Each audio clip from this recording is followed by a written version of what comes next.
Good morning. இன்றைக்கு நாம credit management லெக்சர்ஸ்ன்ற கடைசி ஃபியூ செஷன்ஸ்ல இருக்கிறோம். ஸோ இந்த கிழமையும் அடுத்த கிழமையும் நாங்கள் இந்த கொடுகடன் முகாமைத்துவம் பற்றிய இலங்கை மத்திய வங்கி வெளியிட்டிருக்கிற சில முக்கியமான பணிப்புரைகள் இதுகளை பார்த்துட்டு இந்த கொடுகடன் முகாமைத்துவம் பற்றின இந்த செஷனை நாங்கள் கம்ப்ளீட் பண்ணலாம். ஸோ இன்றைக்கு நான் போன கிழமை உங்களுக்கு நான் சொன்ன மாதிரி கொண்டு வந்திருக்கிறது இலங்கை மத்திய வங்கி வெளியிட்டிருக்கிற இந்த கொடுகடன் முகாமைத்துவம், முக்கியமாக வகைப்படுத்துதல். ஒரு ஒரு நிதி நிறுவன, முக்கியமாக இது வங்கிகளுக்கு வழங்கப்பட்டது, பேங்க்ஸ். அப்ப இது வந்து பேங்க்ஸுக்கு வழங்கப்பட்டிருக்கிற அவங்களோட கொடுகடன் போர்ட்ஃபோலியோவை எப்படி அவங்க வகைப்படுத்தலாம், எப்படி அது சம்பந்தமான வருமானத்தை ரெகக்னைஸ் பண்றது, மற்றது ப்ரொவிஷனிங் ஒதுக்கீடுகளை எப்படி செய்யறதுங்கிறத பத்தின மிக முக்கியமான ஒரு பணிப்புரை. ஸோ இது பத்தி தொடர்ந்து அவங்க கொஸ்டின்ஸ் இடைக்கிடைக்க கேட்டுக்கொண்டே இருப்பாங்க. இப்போ நான் உங்களுக்கு போன கிழமை ஒரு ஹோம்ஒர்க் செட் ஆஃப் கொஸ்டின்ஸ் நான் உங்களோட ஷேர் பண்ணினேன். அப்போ அதில் பார்த்தீங்கன்னு சொன்னால் இந்த ரெண்டாவது செட் கொஸ்டின்ஸை பார்த்தீங்கன்னு சொன்னால் இந்த கொஸ்டின்ஸ் எல்லாமே இந்த முக்கியமான பணிப்புரைய பற்றி வந்த வினாக்கள். ஒரு தனி கடன் பெறுநருக்கு வழங்கப்பட்ட பல்வகை மல்டிபிள் கிரெடிட் ஃபெசிலிட்டிஸ் அதுகளை செயற்படா கடனாக வகைப்படுத்துறத பத்தி இந்த பர்டிகுலர் பணிப்புரையில என்ன சொல்லப்பட்டிருக்கு, செயற்படா கடன்கள் மீதான வட்டியை இனங்காணல் சம்பந்தமாக இந்த பணிப்புரையில என்ன சொல்லப்பட்டிருக்கு என்று சொல்லி இந்த பணிப்புரை சார்ந்ததாக வந்த சில கேள்விகள், பாஸ் பேப்பர்ஸ்ல உங்களுக்கு முந்தி வந்திருக்கிற கேள்விகளை தான் நான் இந்த ரெண்டாவது செட் ஹோம்ஒர்க் கொஸ்டின்ல உங்களோட ஷேர் பண்ணி இருந்தேன். ஸோ நான் என்ன சொல்ல வரேன்னு சொன்னா, உங்களுடைய சிலபஸை பொறுத்தவரையில, எக்ஸாமை பொறுத்தவரையில, மற்றது ப்ராக்டிக்கலா நீங்க கொடுகடன் முகாமைத்துவம் சம்பந்தமாக நீங்க ஒரு வங்கியில ஈடுபடுற சந்தர்ப்பத்துல இந்த பணிப்புரை வந்து மிகவும் முக்கியமான ஒரு பணிப்புரை. ஸோ இதை பத்தின நல்ல குட் அண்டர்ஸ்டாண்டிங் உங்களுக்கு இருக்க வேணும். இப்ப இந்த பணிப்புரை வந்து 2008ஆம் ஆண்டு வெளியிடப்பட்ட பணிப்புரை. ஸோ 2008ஆம் ஆண்டிலிருந்து இந்த பணிப்புரை தான் தொடர்ந்து இஃபெக்டிவா இருந்து வந்திருக்கு. ஸோ உங்களோட எல்லா கொஸ்டின் பாஸ் பேப்பர்ல எடுத்து காட்டியிருக்கிற இந்த கொஸ்டின்ஸ் எல்லாமே இந்த 2008ஆம் ஆண்டு வெளியிடப்பட்ட இந்த பணிப்புரையை சார்ந்துதான் வந்திருக்கு. ஆனா உங்களுடைய கேஸ், ஸ்பெஷல் கேஸ் என்னன்னு சொன்னா, போன மாசம் ஓகே செப்டம்பர் 2021ல இப்ப நாங்க தொடர்ந்து பாவிச்சுட்டு வந்த 2008ஆம் ஆண்டுல இருந்து தொடர்ந்து பாவிச்சுட்டு வந்த இந்த பணிப்புரையை நீக்கி போட்டு புது பணிப்புரை ஒன்று வெளியிட்டிருக்கிறாங்க வங்கிகளுக்கு. ஸோ இப்ப மற்ற பேட்சுகளை போல இல்லாம உங்களுக்கு வந்து இந்த 2008ஆம் ஆண்டு இந்த பணிப்புரைய தெரிஞ்சிருக்கிற அதே நேரம் இந்த 2008ல இருந்து இப்ப புதுசா வந்திருக்கிற பணிப்புரையில என்னென்ன வித்தியாசங்கள் இருக்குங்கிறத கட்டாயம் உங்களுக்கு தெரிஞ்சிருக்க வேணும். இது பாருங்க, செப்டம்பர் போன மாசம் வெளியிடப்பட்ட புது பணிப்புரை உண்டு. ஸோ இப்ப நீங்க மட்டும் உங்களோட பேட்ச் மட்டும் எக்ஸாம் செய்யுதுன்னா நான் சொல்லுவேன், இந்த 2008ஆம் ஆண்டு மொத்தமா நீங்க மறந்துடுங்க, இந்த புது பணிப்புரையை பத்தி நீங்க ஞாபகம் வச்சு கொள்ளுங்கன்னு சொல்லி எனக்கு இந்த புது பணிப்புரையை பத்தி மட்டும் நான் டிஸ்கஸ் பண்ணலாம். ஆனா இப்ப எனக்கு ஷுவர் இல்ல புது பணிப்புரையை டெஸ்ட் பண்ணுவாங்களா இல்ல பழைய பணிப்புரையில இருக்கிற சில விஷயங்களை டெஸ்ட் பண்ணுவாங்களான்னு எனக்கு ஷுவரா சொல்ல முடியாது. அதுக்கு ரெண்டு காரணம் இருக்கு. ஒரு காரணம் என்னன்னா, இப்ப உங்களை விட இன்னும் 2 பேட்சஸ் வந்து இது பரீட்சை செய்யாம நிக்கிறாங்க. ஸோ அவங்க வந்து இது வந்து டோட்டலா நியூ ஏரியாண்டபடியா சில நேரம் இந்த பழைய பணிப்புரையை அவங்க டெஸ்ட் பண்ணலாம். இல்லாட்டி அப்டேட்டட் நாலேஜ் இருக்க வேணும்ங்கிறத டெஸ்ட் பண்றதுக்காக புது பணிப்புரையை டெஸ்ட் பண்ணலாம். இல்லாம இந்த ஏற்கனவே உங்களுக்கான எக்ஸாம் பேப்பர் எல்லாம் செய்து வச்சிருந்தாங்க அப்படின்னு சொன்னா புது பணிப்புரை பத்தின எந்த கேள்வியும் வராது. பழைய பணிப்புரையை பத்தி தான் கேள்விகள் வரும். அப்படி இப்ப உங்களுக்கு உங்க எக்ஸாமை பொறுத்தவரையில இந்த பணிப்புரையை பத்தி டெஸ்ட் பண்ண போறாங்கன்னு சொன்னா பழைய பணிப்புரைய டெஸ்ட் பண்ணுவாங்களா, இல்லாட்டி புதுசா போன மாசம் வெளியிட்ட பணிப்புரைய பத்தி ஏதாவது கேள்விகள் கேட்பாங்களான்னு சொல்ல முடியாது உங்களோட சினாரியோவை பொறுத்தவரையில. ஸோ அதால நாங்க ரெண்டை பத்தின நாலேஜும் எடுப்போம். அதுல முக்கியமாக நான் என்ன செய்ய போறேன்னு சொன்னா, இந்த வளமையா மற்ற மற்ற பேச்சஸ்க்கு 2 பேச்சஸ்க்கு நான் செய்திருக்கிற மாதிரி 2008ஆம் ஆண்டு பணிப்புரையை நாம இன் டீட்டெயிலா படிப்போம். அதுக்கு பிறகு உங்களுக்கும் நான் ஹோம்ஒர்க் தருவேன்.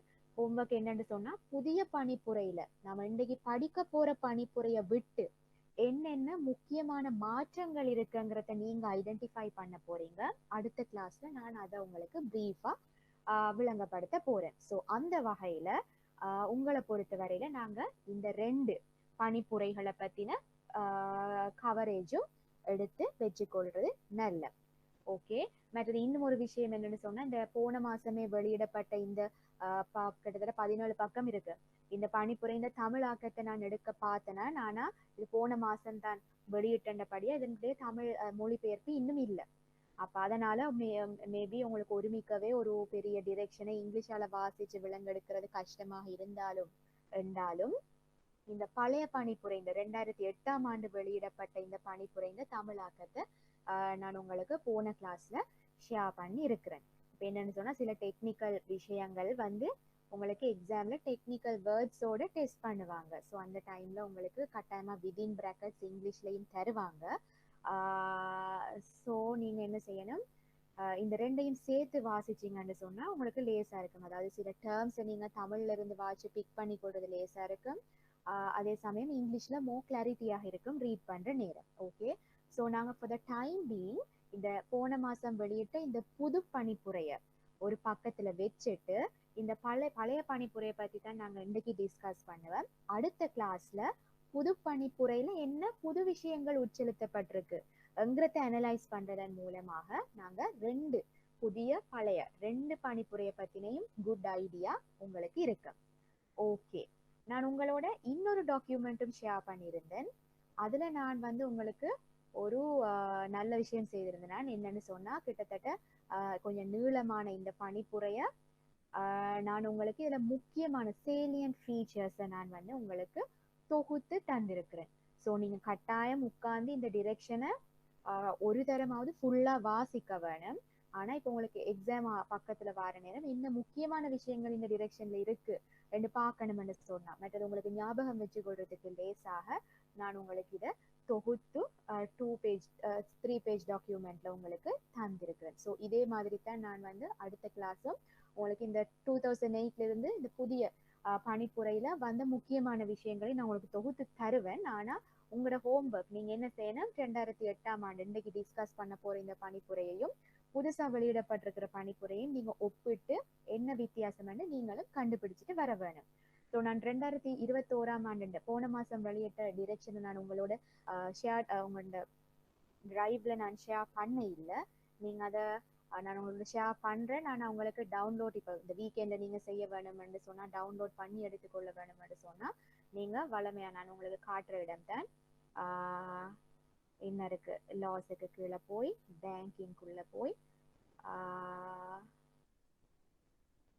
இதுல பாருங்க என்ன இருக்கு, இதுதான் அந்த டிரெக்ஷன். ஸோ இதை நீங்க டவுன்லோட் பண்ணி எடுத்துக்கொள்ளலாம். 13/2021. ஓகே. ஸோ நாங்க ரெண்டைய டிஸ்கஷனை ஸ்டார்ட் பண்ணுவோம். ஸோ இந்த டிரெக்ஷனோட பேரை பாருங்க, classification of loans and advances, income recognition and provisioning. அதாவது கடன்கள் மற்றும் முற்பணங்களின் வகைப்படுத்தல்.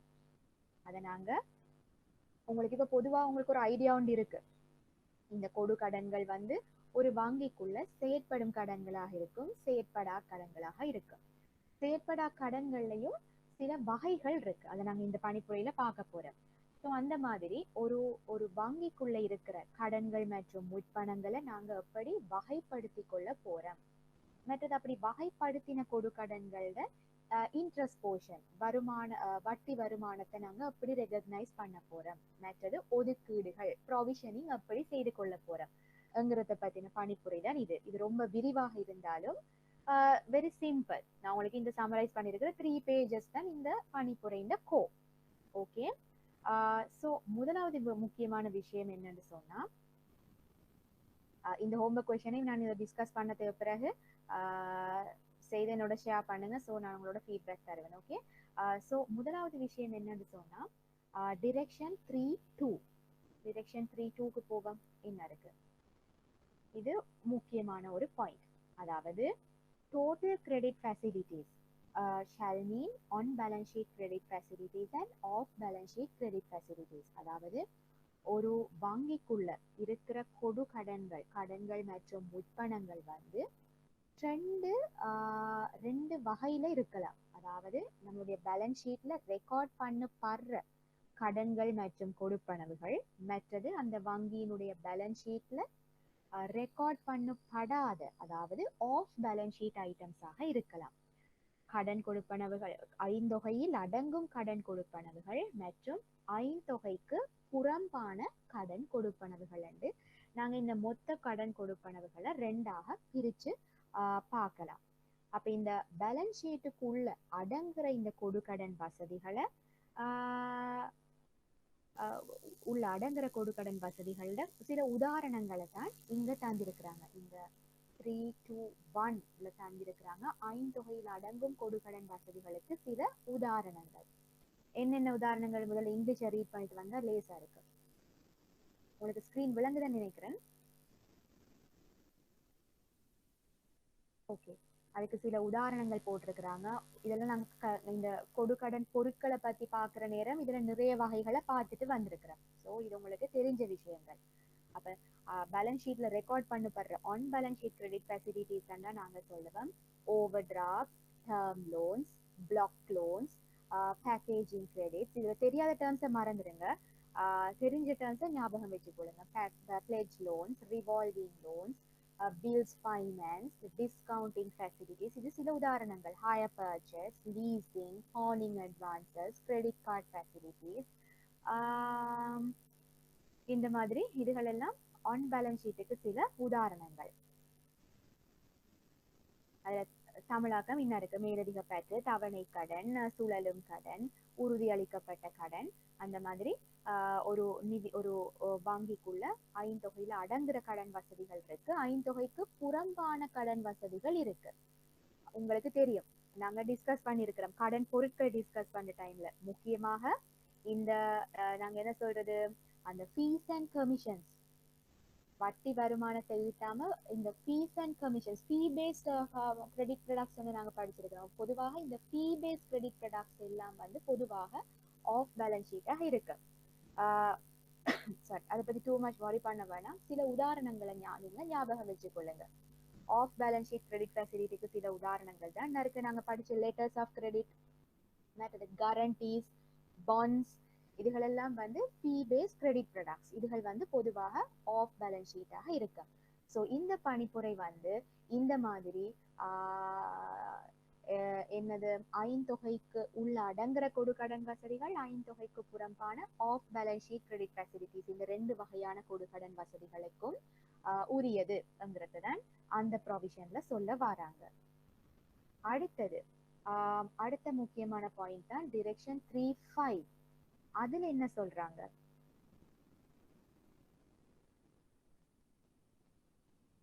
இதுல சொல்றாங்க NPL shall mean bad and doubtful debts.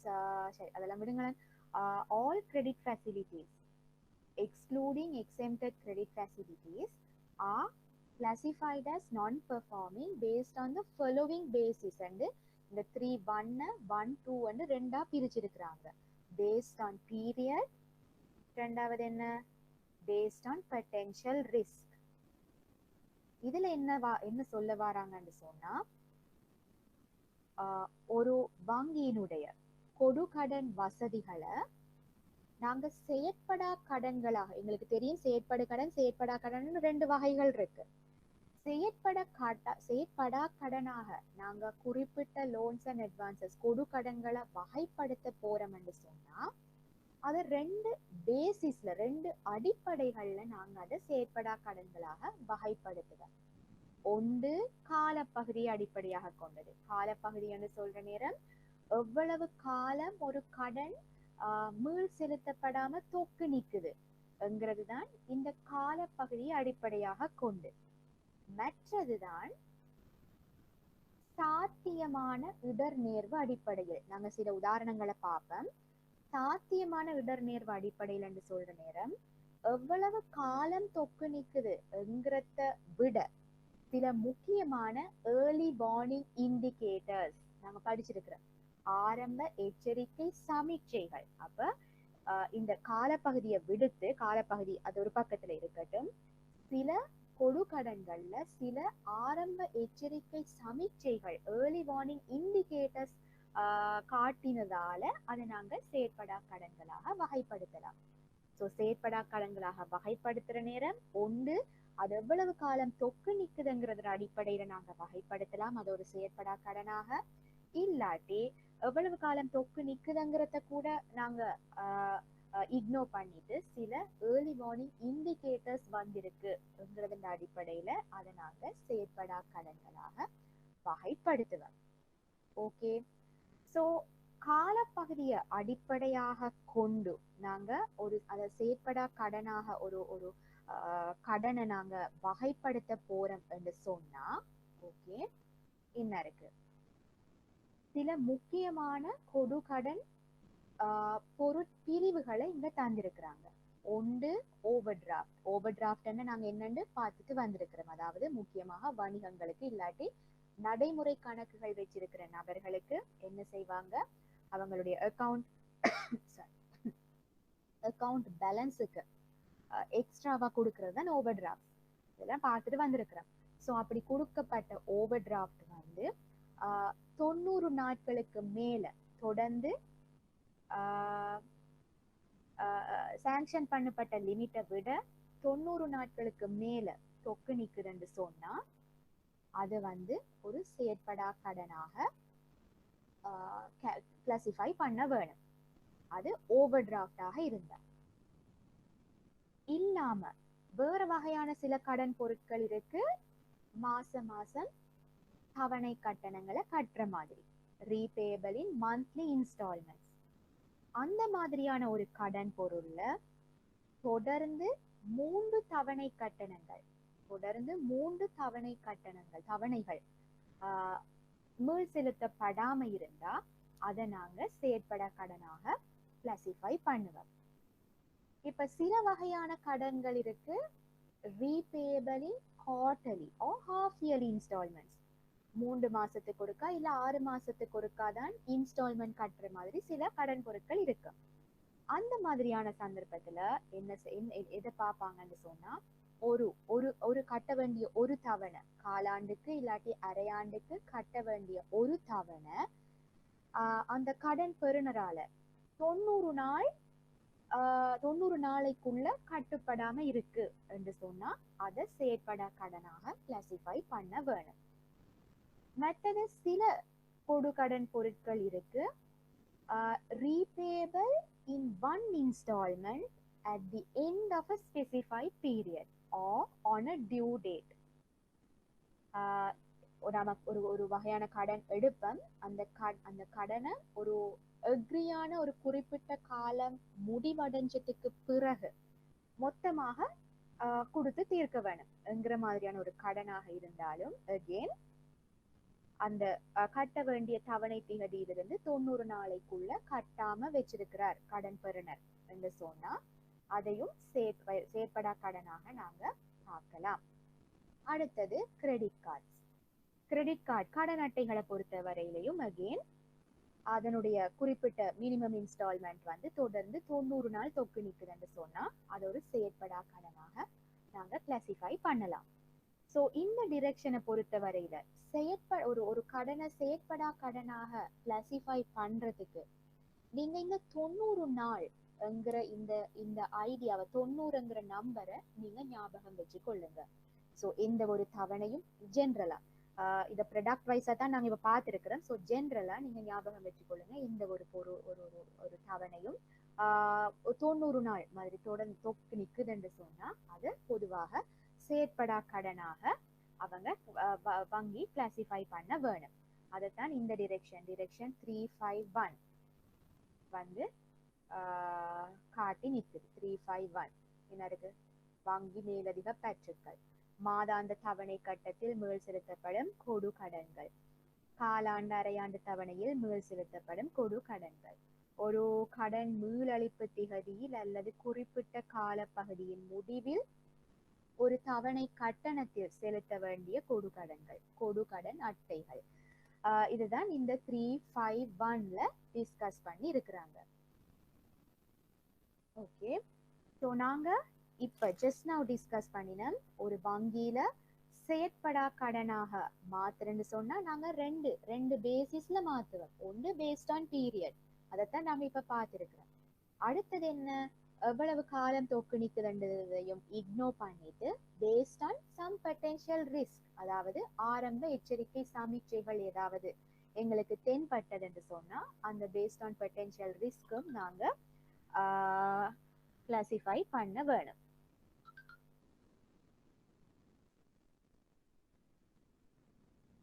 Okay,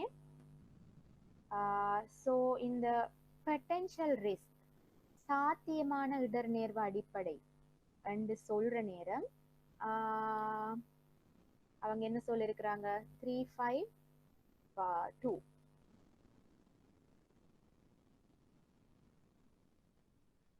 இவங்க வந்து ஜெனரலா இங்க சொல்லியிருக்கிறாங்க. பேஸ்ட் ஆன் பீரியட், எவ்வளவு காலம் தொக்கு நீக்குதுங்கிறத இக்னோர் பண்ணிட்டு சில சாத்தியமான ஏர்லி வார்னிங் இண்டிகேட்டர்ஸ் தென்படுற சந்தர்ப்பங்கள்ல அந்த லோனை என்பிஎல்லாக கிளாசிஃபை பண்ண வேணும்ங்கிறத அவங்க சொல்லி இருக்கிறாங்க. ஓகே ஓகே, எனக்கு ஒரு 2 மினிட்ஸ் டைம் தாங்க. ஸோ அது வரைக்கும் நான் உங்களோட ஷேர் பண்ணி இந்த டாக்குமெண்ட்டை கொஞ்சம் கோ த்ரூ பண்ணி கொண்டிருந்தேன்.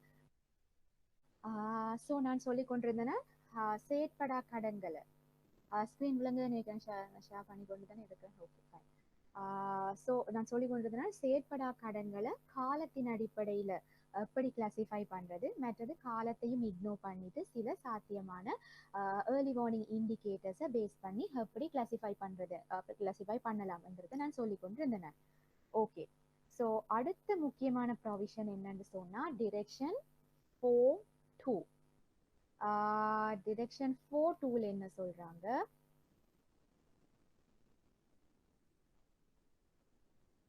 exempted credit facilities. exempted credit facilities என்று சொல்ற நேரம் என்ன? இப்ப நாங்க பார்த்தோம் இந்த இந்த இந்த பணிப்புரை வந்து ஒரு வங்கியில் இருக்கிற கிட்டத்தட்ட அனைத்து கொடுக்கடன் வசதிகளுக்கும் அப்ளை ஆகுதுன்னு பார்த்தோம். On balance sheet, off balance sheet எல்லா வகையான கொடுக்கடன்கள் மீதும் அப்ளை ஆகுதுங்கிறத நாம பார்த்தோம். ஆனா அதுலயும் சில குறிப்பிட்ட சில சில இதுல ரோமன் நம்பர்ல இலக்கமிடப்பட்டிருக்கிற இந்த 4 வகையான கொடுக்கடன் வசதிகளையும் வந்து எக்ஸெம்ட் பண்ணலாம். எக்ஸெம்ட் பண்றேன்னு சொல்ற நேரம் என்ன, அதுகளை இந்த இந்த கிளாசிபிகேஷன் இதுக்குள்ள இந்த என்னது வகைப்படுத்துறது, ஒதுக்கீடு செய்யறது, இந்த தேவைகளுக்குள்ள இருந்து நாம விலக்களிக்கலாம். ஒன்று என்ன, banks shall have the right to take legal possession of when classifying credit facilities as NPL, credit facilities secured on cash deposits shall be exempted. Okay, அதுதான் முக்கியமான பாயிண்ட். அதாவது எந்த ஒரு வகையான கொடுக்கடனையும் இந்த ஒரு கேஷ் டிபாசிட் வைப்புக்கு எதிராக ஒரு கொடுக்கடன் கொடுக்கப்பட்டிருந்தா அந்த வங்கியால அந்த வகையான கொடுக்கடன்களை ஓகே இந்த வகைப்படுத்தல், ஒதுக்கீடு செய்தல், இந்த மாதிரி தேவைப்பாடுகள்ல இருந்து அவங்களுக்கு விலக்களிக்கலாம். ஆனா இந்த இதுலையும் போடுறது பாருங்க, பண வைப்புகளுக்கு எதிராக வழங்கப்பட்ட கொடுக்கடன்கள் விதிவிலக்காகும். இந்த விதிவிலக்கை இயலுமைப்படுத்தும் நோக்கத்துக்காக வங்கிகள் பின்வரும் நிபந்தனைகளை பூர்த்தி செய்ய வேண்டும் என்று சொல்லி சில நிபந்தனைகள் போட்டிருக்கிறாங்க. அதாவது அதுல உதாரணத்துக்கு ஒன்றை பார்த்தோம்னு சொன்னா, கடன்படுனர் முடிவடையும் போது அல்லது கடனை மீள செலுத்த இயலாதவராகின்ற போது அல்லது மீள செலுத்த தவறும் பட்சத்தில் வங்கியானது பண வைப்புகளை தன்னுடைமையாக்குவதற்கான சட்ட ரீதியான உரிமையுடையதாக இருக்க வேண்டும்.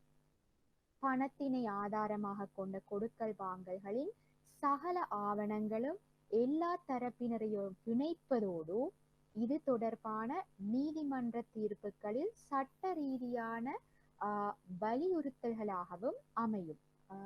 வங்கிக்குரியதென கோரும் வங்கிக்கு சார்பான மற்றும் முறையாக கையெழுத்திடப்பட்ட இறுதி கடிதத்தினையும் வங்கி கொண்டிருக்க வேண்டும். அந்த மாதிரி சில கண்டிஷன்ஸ் போட்டிருக்கிறாங்க. இந்த கண்டிஷன்ஸ் ஃபுல்ஃபில் ஆச்சுன்னு சொன்னா பண வைப்புகளுக்கு எதிராக வழங்கப்பட்டிருக்கிற கொடுக்கடன்களை இந்த செயற்படா கடன்களாக பேஸ்ட் ஆன் பீரியட் இல்லாட்டி பேஸ்ட் ஆன் பொட்டென்ஷியல் ரிஸ்க் இந்த மாதிரி கிளாசிஃபை பண்றதுல இருந்து விதிவிலக்கு கொடுக்கலாம்ங்கிறது தான் இந்த 4.2 டிரெக்ஷன்ல சொல்லியிருக்கிறாங்க. அடுத்த முக்கியமான ஒரு பாயிண்ட் தான் 4.4. 4.4ல நீங்க ஃபுல்லா இந்த டிரெக்ஷனை மற்றதெல்லாம் வந்து சும்மா எக்ஸ்பிளனேஷன்ஸ் அந்த மாதிரி சில முக்கியமான விஷயங்களை ரிஃபர் பண்ணியிருக்கிறாங்க. நீங்க ஒரு தடவையாவது இந்த டிரெக்ஷனை இங்கிலீஷ்ல தமிழ் ரெண்டையும் வச்சுக்கொண்டு ஒரு தடவையாவது ஃபுல்லா வாசிக்க வேணும். ஓகே, நான் உங்களுக்கு ஹைலைட் பண்ணது சில முக்கியமான பாயிண்ட்ஸ். ஓகே, ஸோ டிரெக்ஷன் 4.4 என்ன சொல்றாங்க? Classification of rescheduled credit facilities. இப்போ உங்களுக்கு ரீஷெடியூல்டு கிரெடிட் ஃபெசிலிட்டிஸ் என்னன்னு தெரியும். ரீஷெடியூல் பண்ணப்பட்டிருக்கு. ஓகே, நாங்க ரீஷெடியூல் பண்றதா என்ன, ரீஸ்ட்ரக்சர் பண்றதா என்னங்கிறதெல்லாம் டிஸ்கஸ் பண்ணியிருக்கிறோம். ஸோ ஒரு ரீஷெடியூல் பண்ற கிரெடிட் ஃபெசிலிட்டியாக இருந்தா, அதாவது நாங்க ஏற்கனவே கொடுக்கடன் வழங்குற சந்தர்ப்பத்துல கொடுத்த ஷெடியூலை மாற்ற போறாங்க, மேபி லாங்கர் டேர்ம் மாற்ற போறாங்க, ரீஷெடியூல் பண்ண போறாங்க, அதாவது பேமெண்ட் பேட்டர்னை வேற விதத்துல ஷெடியூல் பண்ண போறாங்கிறத ரீஷெடியூல்மெண்ட். ஸோ இந்த மாதிரி நாங்க ரீஷெடியூல்மெண்ட் எந்த சந்தர்ப்பத்துல பாவிப்படும் நாம பார்த்திருக்கிறோம். எந்த மாதிரி சந்தர்ப்பத்துல? உதாரணத்துக்கு நாங்க பார்த்தோம், ஒரு கொடுக்கடன் வழங்குனர், ஒரு கொடுக்கடன் பெற்றுக்கொண்ட நபர் ஒரு ஆள் தொடர்ந்து கொடுக்கடன்களை சரியான முறையில கட்டி வந்தாரு. அவருக்கு ஏதோ ஒரு பிரச்சனை காரணமாக அவருக்கு கட்டுறதுக்கான என்னது இயலுமை இல்லாம போற சந்தர்ப்பத்துல என்ன செய்வாங்க? அந்த கிரெடிட் ஃபெசிலிட்டிஸை கொஞ்சம் இன்ஸ்டால்மெண்ட்ஸை ரீஷெடியூல் பண்ணி கொடுப்பாங்க. ஸோ மேபி சொல்லுவேன், இவர் வந்து இந்த கொடுக்கடன் தவணைய ஒரு தவணை 2 தவணை பிட் போட்டிருக்கிறாருன்னு சொல்லுவேன். அப்படி இருக்கும் போதுதான் இந்த ரீஷெடியூல்மெண்ட் வந்து நடக்குது என்று சொல்லுவேன். அப்ப ரீஷெடியூல் பண்ணப்பட்ட கிரெடிட் ஃபெசிலிட்டிஸ இந்த செயற்படா கடன்களாக மாற்ற நேரம் இந்த ரீஷெடியூல் பண்றதுக்கு முந்தி அவர் எவ்வளவு காலம் தொக்கு வச்சிருக்கிறார் என்கிறதையும் சேர்த்து கன்சிடர் பண்ண வேணும் என்கிறது தான் இந்த ப்ரொவிஷன். அதாவது பல சந்தர்ப்பங்கள்ல எங்களுக்கு தெரியும், ஒரு கொடுக்கடன் வந்து ரீஷெடியூல் பண்ணப்பட்டா சில நேரம் அது ஒரு புது கடன் வசதியாக நாங்க அதை கருதலாம். அப்படியாக புது கடனாக கருதுற நேரம் மேபி நாங்க யோசிக்கலாம், அப்ப புது கடன் இதுக்கு அகெயின் நாங்க வந்து எவ்வளவு காலம் தொக்கு நிற்கிறதுங்கிறத நாங்க அகெயின் 0 டேல இருந்து கவுண்ட் பண்ணணும்ங்கிற மாதிரி யோசிக்கலாம். இந்த மாதிரி சில பிராக்டிசஸ் வந்து இந்த டிரெக்ஷன் இஷ்யூ பண்றதுக்கு முன்னே நடந்திருக்கு. அதாவது ஒரு கொடுக்கடன் வந்து என்பிஎலாக போகுது, அதாவது செயற்படா கடனாக போகுதுங்கிற சந்தர்ப்பத்துல அதை ரீஷெடியூல் பண்ணி வந்து அவங்க எக்ஸ்டெண்ட் பண்ணுவாங்க. அப்ப அவங்க வந்து என்ன செய்வாங்க? இந்த என்பிஎலாக போறதுல இருந்து அவங்க வந்து தவிர்த்து கொள்றதுக்கு பார்ப்பாங்க. அந்த மாதிரியான சில பிராக்டிசஸ் அவாய்ட் பண்றதுக்கு தான் இந்த கிளாஸ் வந்திருக்கு. ஒரு கொடுக்கடனை ரீஷெடியூல் பண்ணி இருக்கு என்று சொன்னாலும் ரீஷெடியூல் பண்றதுக்கு முந்தி எவ்வளவு காலம் அது தொக்கு நின்றிருக்குங்கிறதையும் சேர்த்து நம்பர் ஆஃப் டேஸ் கவுண்ட் பண்ண வேணும்ங்கிறது தான் இந்த ப்ரொவிஷன்ல சொல்லி இருக்கிறாங்க. 4.4.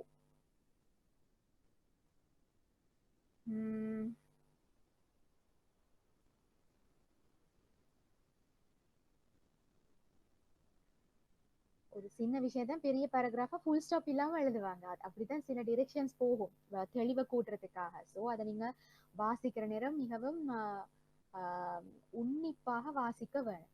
இதுல போட்டிருக்கிறாங்க கொடுக்கடன்கள் நிலுவையாக உள்ள காலப்பகுதியின் சராசரி மீளமைப்புக்கு முன்னர் அல்லது பின்னர் விதந்துரைக்கப்பட்ட தொடர்புடைய கொடுகடன்களுக்கான காலப்பகுதியை விட கூடுதலாக காணப்படுமாய்.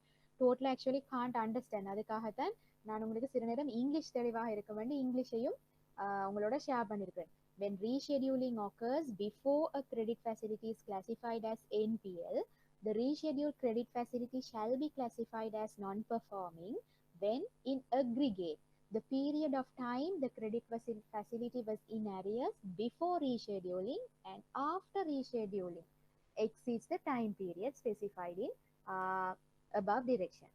Okay, ஸோ நான் இப்போ உங்களுக்கு விளங்கப்படுத்தின ஃபேக்ட் தான். அதை ரீஷெடியூல் பண்ணப்பட்ட கிரெடிட் ஃபெசிலிட்டிஸையும் நாங்கள் செயற்படா கடன்களாக கிளாசிஃபை பண்ணுறதா தேவையில்லையாங்கிறது இந்த நம்பர் ஆஃப் டேஸை கேல்குலேட் பண்ணுற நேரம் ரீஷெடியூல் பண்ணுறதுக்கு முந்தி அது எவ்வளவு காலம் தொக்கு நிற்குதுங்கிறதையும் சேர்த்து கவுண்ட் பண்ணணும்ங்கிறது தான் இந்த டிரெக்ஷன்.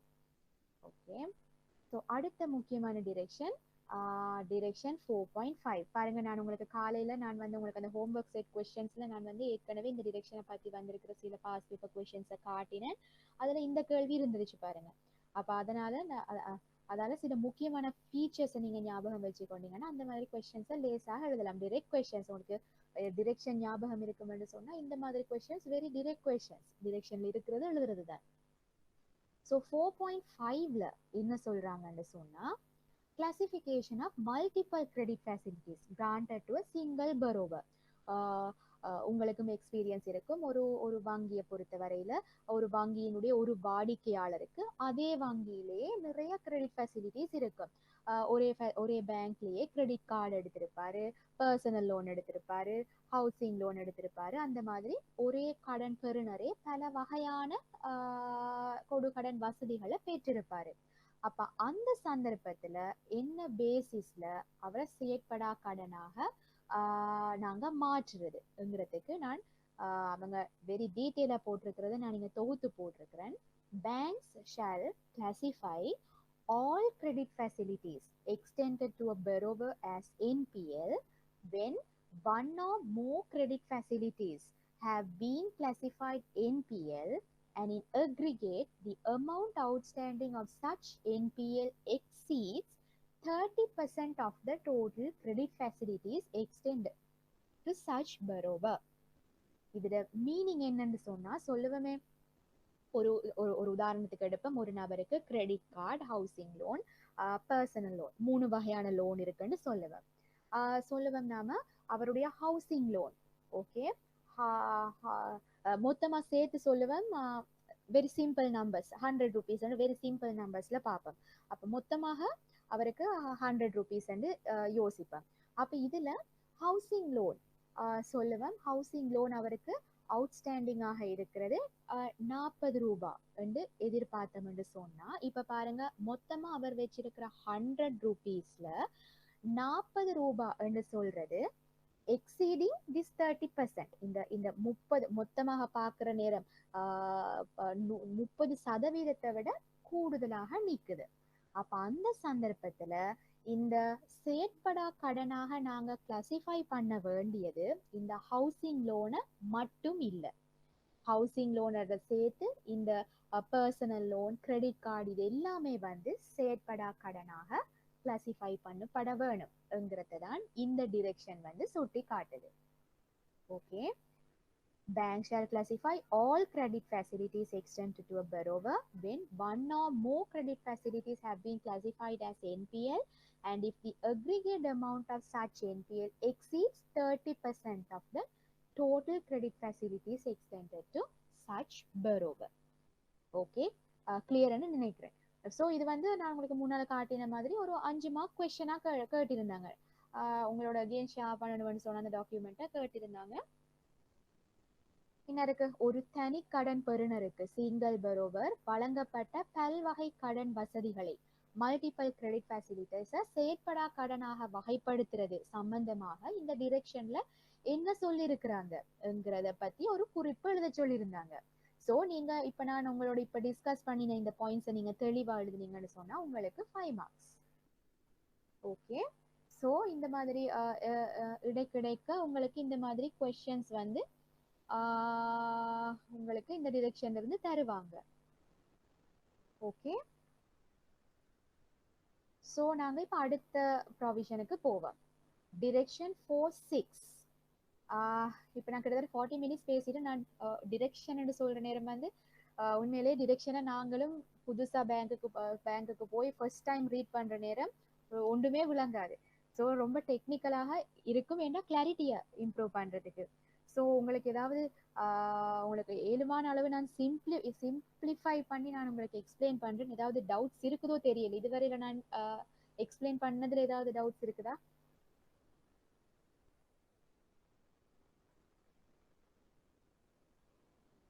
ஓகே, அப்ப நான் கண்டினியூ பண்றேன். ஸோ அடுத்த முக்கியமான ப்ராவிஷன் தான் டிரெக்ஷன் 4-6. 4-6ல என்ன சொல்லுது? ஓகே, இதுவும் ஒரு முக்கியமான செக்ஷன். இப்ப நாங்க எங்களுடைய கொடு கடன்களை 2 வகையா தான் பேசிக்கொண்டு வரோம். செயற்படும் கடன், செயற்படா கடன். இந்த டிரெக்ஷன் படி இந்த செயற்படா கடனை நாங்க, எங்களுக்கு தெரியும் ஒரு கடனை நாங்க எப்ப செயற்படா கடனாக கிளாசிஃபை பண்ணணுங்கிறத பார்த்துட்டு வந்திருக்கிறோம். 90ங்கிற நம்பரை ஞாபகம் வச்சுக்கொள்ளுங்க. பேஸ்ட் ஆன் பீரியட் இல்லாம சில ஆரம்ப எச்சரிக்கை சமீட்சைகளை வச்சும் நாங்க செயற்படா கடனாக கிளாசிஃபை பண்ணலாம்ங்கிறத பார்த்தோம். ஆனா இந்த செயற்படா கடனுக்குள்ளேயும் 4 வகைகள் இருக்கு. 4 வகைகள். என்னென்ன வகைகள்? 4 வகைகள் இருக்குங்கிறது தான் இந்த டிரெக்ஷன் 4.6 சொல்லுது. அதுக்கு பிறகு அதுக்கு கீழே அவங்க வந்து மென்ஷன் பண்ணியிருக்கிறாங்க என்னென்ன வகைகள் உண்டு. ஸ்பெஷல் மென்ஷன் இருக்கு, விசேட கவனிப்பு. அடுத்தது சப்ஸ்டாண்டர்ட், குறைந்த தரம். அடுத்தது 3வது டவுட்ஃபுல், சந்தேகத்துக்குரிய. 4வது லாஸ், நட்டம். ஓகே, ஸோ எங்களுக்கு இந்த 90ங்கிற நம்பர் தெரியும். ஸோ ஒரு உதாரணத்துக்கு நான் சொல்லணும், சிம்பிளா நான் சொல்ல வேணும் என்று சொன்னா ஒரு ஓவர் டிராஃப்ட் எடுத்துக்கொள்ளுங்க. ஒரு ஓவர் டிராஃப்ட் வந்து 90 நாள் அவர் மீள் செலுத்த வேண்டிய திகதியிலிருந்து 90 நாள் வரைக்கும் மீள் செலுத்தாம வச்சிருக்கிறாரு என்று சொன்னா அது டெஃபினிட்லி செயற்படா கடன். ஓகே, ஆனா அத நாங்க என்ன செய்ய போறோம்? முதல்ல அதை நாங்க ஸ்பெஷல் மென்ஷன் கேட்டகரிக்குள்ள இன்க்ளூட் பண்ண போறோம். ஃபர்ஸ்ட்டுக்கு நாங்க என்ன செய்யறோம்? ஃபர்ஸ்ட்டுக்கு அதை கிளாசிஃபை பண்றோம் ஸ்பெஷல் மென்ஷன் உண்டு. அப்ப ஸ்பெஷல் மென்ஷன் விசேட கவனிப்புன்னு சொல்ற நேரம் அவர் கட்ட வேண்டிய தொகை டெஃபினிட்லி 90 நாளை விட கூடுதலாக தொக்கு நிக்குது. ஆனா லெஸ் தேன் 180 டேஸ். 90 நாளை விட கூட, ஆனா 180 நாளை விட குறைய. இப்போ கட்ட வேண்டிய ஒரு ஓவர் டிராஃப்ட் ஃபெசிலிட்டியை சொல்லுங்க 100 நாள் அவர் கட்டாம வச்சிருக்கிறாருன்னு சொன்னா அது ஸ்பெஷல் மென்ஷன் கேட்டகரிக்குள்ளதான் போகும். ஓகே, ஆனா அதே ஓவர் டிராஃப்ட் ஃபெசிலிட்டியை சொல்லுவேன் அவரு 180 நாளைக்கும் மேல தொடர்ந்து கட்டாம வச்சிருக்கிறாரு என்று சொன்னா அது ஸ்பெஷல் மென்ஷன்ல இருந்து சப்ஸ்டாண்டர்ட், குறைந்த தரங்கிற அடுத்த பக்கெட்டுக்குள்ள போகும். இப்ப சப்ஸ்டாண்டர்ட் என்று சொல்ற நேரம் ஒரு குறிப்பிட்ட ஓவர் டிராஃப்ட் ஃபெசிலிட்டி வந்து 180 நாளை விட கூடுதலாக தொக்கு நிக்குது. ஆனா லெஸ் தேன் 360 டேஸ், ஒரு வருஷத்துக்குள்ள அவருடைய தவணைகளை மீள் செலுத்தாம வச்சிருக்கிறார், தவணை ஓவர் டிராஃப்ட் தவணைய. அதே சந்தர்ப்பத்துல அவரு 180 நாளையும் விட அந்த ஓவர் டிராஃப்ட செட்டில் பண்ணாம வச்சிருக்கிறாரு. 360 நாளையும் விட அவரு மீள் செலுத்தாம வச்சிருக்கிறாரு என்று சொன்னா திருப்பி சப்ஸ்டாண்டர்ட்ல இருந்து அது வந்து டவுட்ஃபுல்ங்கிற கேட்டகரிக்குள்ள போடுபடும். ஃபர்ஸ்ட்டுக்கு ஸ்பெஷல் மென்ஷனாக இருந்தது, பிறகு சப்ஸ்டாண்டர்டாக கிளாசிஃபை ஆனது. அவர் இன்னும் ஸ்டில் அதை பே பண்ண இல்லை, இப்ப இன்னும் அவுட்ஸ்டாண்டிங் நம்பர் ஆஃப் டேஸ் இன்னும் அதிகரிக்குது என்று சொல்ற நேரம் அது டவுட்ஃபுல்லுக்குள்ள கிளாசிஃபை ஆகும். டவுட்ஃபுல் என்று சொல்ற நேரம் 360 நாளை விட கூட, பட் லெஸ் தேன் 540 டேஸ். அதே சந்தர்ப்பத்துல அந்த அந்த அந்த குறிப்பிட்ட வங்கி மேலதிக பற்று வசதியை 540 நாளுக்கும் மேலாக அவர் கட்டாம வச்சிருக்கிறார் என்று சொன்னா அத 4வது கேட்டகரி லாஸ் என்கிற அந்த கேட்டகரிக்குள்ள நாங்க போட்டுருவோம். ஸோ ஆக்சுவலி நாம சொல்ல போன இப்போ உங்களுக்கு விளங்கி இருக்கும்னு நினைக்கிறேன். இப்ப இது வந்து ஒவ்வொரு ஸ்டேஜ் பை ஸ்டேஜா நாங்க அதை செயற்பட கடனாக மாற்ற. இப்ப ஒரு ஒரு 90 நாள் தொக்கு நிக்குதுன்னு சொன்னா நாங்க நாங்க வந்து முதல்ல அது என்ன செய்யறோம், விசேட கவனிப்பாக எடுக்கிறோம், ஸ்பெஷல் மென்ஷனாக எடுக்கிறோம். அது விசேட கவனிப்பு பக்கெட்ல இருந்தும் தொடர்ந்து அவரு 180 நாளைக்கு மேல அவரு மீள் செலுத்தாம இருக்கிற நேரம் அத இந்த ஸ்பெஷல் மென்ஷன்ல இருந்து குறைந்த தர கொடுக்கடன் வசதியாக, அதாவது low quality credit facility, substandard credit ஃபெசிலிட்டியாக அதை நாங்க இன்னொரு படி இறக்குறோம். அதுக்கு பிறகும் அவரு 360 நாளைக்கும் மேல அவரு மீள் செலுத்தாம வச்சாங்கன்னு சொன்னா இவர் கட்டுவாராங்கிற ஒரு சீரியஸ் டவுட் இருக்கு. அதுக்காகத்தான் நாங்க 3வது கேட்டகரி டவுட்ஃபுல்லுக்குள்ள நாங்க இன்னும் படி இறக்குறோம்.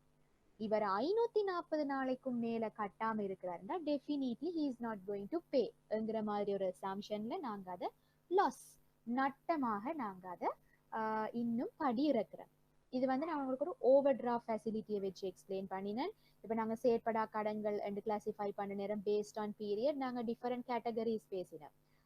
ரீபேபிள் இன் மந்த்லி இன்ஸ்டால்மெண்ட் என்று சொல்ற நேரம் ஃபர்ஸ்ட்டுக்கு 3 இன்ஸ்டால்மெண்ட் தொக்கு நிக்குதுன்னு சொன்னா அதை நாங்க விசேட கவனிப்பாக போடுவோம். ஆனா அது வந்து லெஸ் தேன் 6 இன்ஸ்டால்மெண்ட்ஸ், 6 இன்ஸ்டால்மெண்ட்டை விட குறைவு. 6 விட கூட 12 விட குறைய மந்த்லி இன்ஸ்டால்மெண்ட் தொக்கு நிக்குதுன்னு சொன்னா அதை சப்ஸ்டாண்டர்டுக்குள்ள போடுவேன். அதே சந்தர்ப்பத்துல 12 இன்ஸ்டால்மெண்ட்டை விட கூட ஆனா 18 இன்ஸ்டால்மெண்ட்டை விட குறையண்டா நாங்க அதை டவுட்ஃபுல் என்று எடுப்போம். 18 இன்ஸ்டால்மெண்ட்டும் அவர் கட்டாம இருக்கிறாரு தொடர்ந்து என்று சொன்னா அதை நாங்க நட்டத்துக்குள்ள எடுப்போம். இப்போ இன்னும் ஒரு உதாரணமா கிரெடிட் கார்டு ஃபெசிலிட்டிஸ் எடுத்துக்கொண்டோம்னு சொன்னா அகெயின் 90 நாளை விட கூட 120 நாளை விட குறைய என்று சொன்னா அதை ஸ்பெஷல் மென்ஷனுக்குள்ள வச்சிருப்பேன். 120 நாளை விட கூட 180 நாளை விட குறையண்டா சப்ஸ்டாண்டர்டுக்குள்ள வச்சிருப்பேன். அதுக்கு பிறகு 180 நாளை விட கூட 240 நாளை விட குறையண்டா அதை டவுட்ஃபுல் கேட்டகரிக்குள்ள வச்சிருப்பேன். 240 நாளையும் விட கூட என்று சொன்னா அதை நாங்க நட்டம் லாஸ்ங்கிற கேட்டகரிக்குள்ள அதை மாற்றிடுவேன். இது காலத்தை அடிப்படையாக வச்சு. எங்களுக்கு தெரியும் செயற்படா கடன்களை நாங்க காலத்தை அடிப்படையா வச்சு கிளாசிஃபை பண்ணலாம். மெத்தட் என்ன, early warning indicators, potential risk, இதை வச்சு நாங்க கிளாசிஃபை பண்ண இயலும். ஸோ இது பத்தின விளக்கமும் டிரெக்ஷன்ல தரப்பட்டிருக்கு. இப்ப ஸ்பெஷல் மென்ஷன் கேட்டகரி வந்து based on number of days தான் தரப்பட்டிருக்கு. இப்ப சப்ஸ்டாண்டர்ட் எடுத்து பாருங்க. சப்ஸ்டாண்டர்ட் எடுத்துக்கொண்டீங்கன்னு சொன்னா பேஸ்ட் ஆன் பீரியட் நாங்க இப்படி கிளாசிஃபை பண்ணலாம். இந்த ஃபர்ஸ்ட் 4 புல்லட் பாயிண்ட்ஸ். 5வது புல்லட் பாயிண்ட பாருங்க. இந்த கொடுக்கடனுடைய பொட்டென்ஷியல் ரிஸ்க், அதாவது ஏர்லி வார்னிங் இண்டிகேட்டர்ஸை வச்சும் நாங்க டிரெக்டா சில கொடுக்கடன் வசதிகளை குறைந்த தரம் சப்ஸ்டாண்டர்டுங்கிற பக்கெட்டுக்குள்ள நாங்க போடலாம். அதாவது இப்ப சொல்லுவோம், ஒரு உதாரணத்துக்கு ஒரு கிரெடிட் ஃபெசிலிட்டி வந்து 90 நாளைக்கு மேலானதான் நாங்க அதை ஸ்பெஷல் மென்ஷன் விசேட கவனிப்புக்குள்ள போட வேணும். ஆனா இன்னும் 90 நாளுங்கிற மார்க் வர இல்ல. ஆனா சில ஏர்லி வார்னிங் இண்டிகேட்டர்ஸ் வந்திருக்கு. அதுக்கு சில உதாரணங்கள் தான் இங்க ஹைலைட் பண்ணிருக்கு. அப்படி ஏர்லி வார்னிங் இண்டிகேட்டர்ஸ் வருதுன்னு சொன்னா நாங்க குயிக்கா அதை நாங்க அந்த சரி பொருத்தமான பக்கெட்டுக்குள்ள போட வேணும். இப்போ உதாரணத்துக்கு சப்ஸ்டாண்டர்டுக்குள்ள எப்ப நாங்க அதை கிளாசிஃபை பண்ணுவோம், where the situation of the borrower makes it uncertain that part or the entirety of the facility will be repaid and involves more than normal risk of loss due to unsatisfactory debt servicing record or financial condition of the borrower, insufficiency of collateral or any other factors which give rise to some doubts as to the ability of the borrower to comply with the present repayment terms. Okay, நம்மள இங்க இருக்குன்னு நினைக்கிறேன். இப்ப ஏதாவது ஒரு indication ஒன்று வந்திருக்கு, அவருடைய சாதாரணமான அவரை நம்ம எந்த ரிஸ்க் ப்ரொஃபைலுக்குள்ள கேட்டகரைஸ் பண்ணி வச்சிருக்கிறோமோ அந்த ரிஸ்கை விட கூடுதலான ரிஸ்க் இவரோட சம்பந்தப்பட்டதாக எங்களுக்கு வெளிப்படுதுன்னு சொன்னா, மற்றது அவர் சரியான முறையில அவருடைய டெட் சர்வீசிங் வந்து சரியாக செய்யறாரு இல்ல, அவருடைய நிதி நிலைமை மாறி இருக்குங்கிற மாதிரி இண்டிகேஷன் வந்தா, மற்றது அவர் பிணையாக வச்சிருக்கிற கோலட்ரல் மேபி நம்ம இடையில வேல்யூ பண்ணி அதுல ஒரு இன்சபிஷியன்சி போதாமை தன்மை ஒன்று தென்பட்டுச்சுன்னு சொன்னா, இல்லாட்டி வேற ஏதாவது சந்தேகங்கள் இவருக்கு இந்த குறிப்பிட்ட கடன் பெறுநர் மீள் செலுத்த மாட்டாருங்கிற மாதிரி வேற ஏதாவது சந்தேகங்கள் ஆரம்ப எச்சரிக்கை சமீட்சைகள் எங்களுக்கு வெளிப்படுதுன்னு சொன்னா, மேபி அவர் 90 நாள் அவுட்ஸ்டாண்டிங் வைக்காம கூட நாங்க குயிக்கா அதை சப்ஸ்டாண்டர்ட் என்று சொல்லி கிளாசிஃபை பண்ணி விடுவோம். இப்ப டவுட்ஃபுல் என்று சொல்ற நேரம் பாருங்க, where there is a high risk of partial default or where full collection is improbable and there is a high risk of default. அப்ப எங்களுக்கு வந்து இந்த ஆரம்ப எச்சரிக்கை சமீட்சைகள் படி எங்களுக்கு வந்து கொஞ்சம் கூடுதலான ஒரு சர்டனிட்டியோட எங்களுக்கு விளங்குது இவர் பே பண்ண மாட்டாருங்கிற மாதிரி தெரிஞ்சா அதை நாங்க சப்ஸ்டாண்டர்ட்ல இருந்து டவுட்ஃபுல்லுக்கு மாத்துவோம். இது டவுட்ஃபுல்லுக்குள்ள. அடுத்தது லாஸுக்குள்ள நாங்க இந்த மற்ற பொட்டென்ஷியல் ரிஸ்க் பேசிஸ் அதை லாஸுக்குள்ள போறோம் என்று சொன்னா அதுக்கான சில இண்டிகேட்டர்ஸும் வந்து டிரெக்ஷன்ல தரப்பட்டிருக்கு. இப்போ உதாரணத்துக்கு நாம பார்க்க போனா, the customer is in a weak financial condition or the ability of the customer to earn income is low, which indicates that the customer may not be able to service the debt. The business of the customer has become uncertain or the customer has used the funds obtained for purposes other than for which they have met. The customer is deceased and there is no assets to repay the debt. The customer has ceased or dissolved his business and is in debt to other creditors with preferential rights over the whole of the customer's assets. The customer's business is under liquidation. The bank has filed a bankruptcy suit. The bank has applied for participation in property with other creditors who have sued the debtor. The bank is unable to contact or find the borrower. விளங்கி இருக்கும்னு நினைக்கிறேன். இப்ப சில முக்கியமான உதாரணங்கள் இதுல போட்டிருக்கிறாங்க. இவ கடைசிய பாருங்க, இப்ப ஒரு ரிகவரி ப்ரோசஸுக்காக பேங்க்குக்கு தரப்பட்டிருக்கிற அட்ரஸ் அது இதெல்லாம் கீழே அந்த பரோவரை கண்டுபிடிக்க இயலாம இருக்கு, அவ்வளவு டைம் போட்டு என்று சொன்னா அதை நாங்க நம்பர் ஆஃப் டேஸ் பாஸ் ஆகும் வரையில் அதை வச்சிருக்க வேண்டிய தேவை இருக்குதா? இல்ல. பரோவரை கண்டுபிடிக்க இயலாதுன்னு சொன்னா அது வந்து எங்களுக்கு ஷுவர் அது கிடைக்க மாட்டார், எங்களுக்கு ரிகவர் பண்ண இயலாதுண்டு. அப்ப நாங்க வந்து என்ன செய்வோம், பொட்டென்ஷியல் ரிஸ்க் பேசிஸ்ல அதை நாங்க லாஸாக ரைட் ஆஃப் பண்ணலாம். இன்னும் ஒன்றுதான் முதலாவது சொல்றாங்க, அந்த customer is in a very weak financial condition. அவருடைய இன்கம் ஜெனரேட் பண்ற தன்மை வந்து ரொம்ப குறைஞ்சிட்டு என்று சொன்னா நாங்க லாஸாக அதை எழுதி விடுவோம்.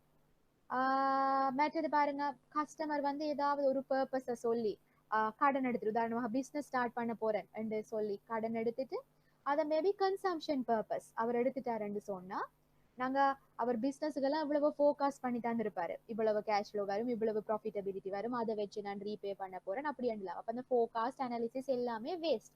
கன்சம்ஷன் பர்பஸுக்கு பாவிக்கிற கடன்களுக்கு வந்து ரிட்டர்ன் இல்லை. அப்ப பேங்க்குக்கு ஒரு ஹை டவுட் வரும், அப்ப எப்படி இவர் ரீபே பண்ண போறாரு. அந்த மாதிரி சந்தர்ப்பங்கள்ல நாங்க லாஸாக அதை ரைட் ஆஃப் பண்ணி விடலாம். நம்பர் ஆஃப் டேஸ் பாஸ் ஆகும் வரையில வெயிட் பண்ண தேவையில்லை. மற்றது வாங்கின கஸ்டமர் வந்து டிசீஸ்ட், உயிரிழந்துட்டார். மற்றது அவருக்கு அந்த டெட்டுக்கு எதிராக ரிகவர் பண்றது எந்த அசெட்டும் கோலட்ரல்ஸ் இல்லை. இல்லாட்டி அந்த கஸ்டமர் வந்து கடன் பெற்றுக்கொண்ட கஸ்டமர் வந்து அவரோட பிஸ்னஸை டிசால்வ் பண்ணிட்டாரு, கலைச்சிட்டாரு, வேற அந்த வங்கியை விட ப்ரிஃபரன்ஷியல் கிரெடிட்டர்ஸ் நிறைய பேர் இருக்கிறாங்க. எங்களுக்கு வந்து அந்த அசெட்டை லிக்விடேட் பண்ணி ரிகவர் பண்ணக்கூடிய அந்த ரிகவரபிலிட்டி குறைவாக இருக்கு என்கிற மாதிரி சந்தர்ப்பத்திலையும் நாம டிரெக்டாக லாஸ் ஆக அதை ரைட் ஆஃப் பண்ணிடலாம். அந்த மாதிரி நிறைய இண்டிகேஷன்ஸ் இருக்கு.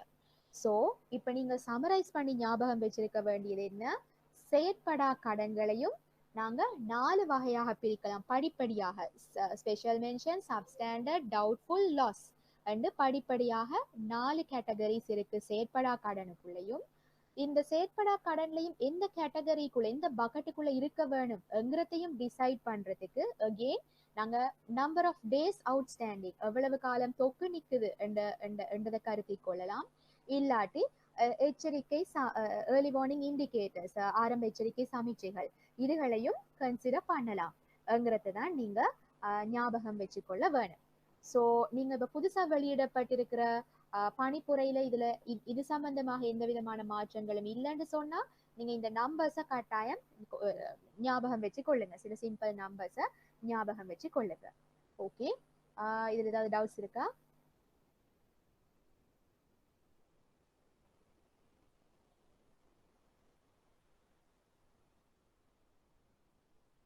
ஓகே, அடுத்த முக்கியமான ஒரு ப்ராவிஷன் தான் டிரெக்ஷன் 47. ஸோ நான் இப்போ டிஸ்கஸ் பண்ணினது எல்லாமே வந்து இந்த டிரெக்ஷனில் மென்ஷன் பண்ணப்பட்டது. ஸோ நான் இதுதான் நான் உங்களுக்கு சுருக்கமாக விளங்கப்படுத்தினாலும் ஒரு தரம் நீங்கள் கட்டாயம் உட்கார்ந்து ஃபுல்லாக ரீட் பண்ண வேணும்.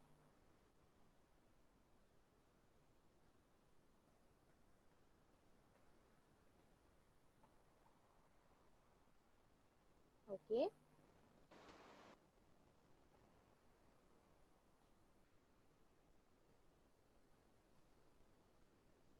மிஸ் எக்ஸ்கியூஸ்,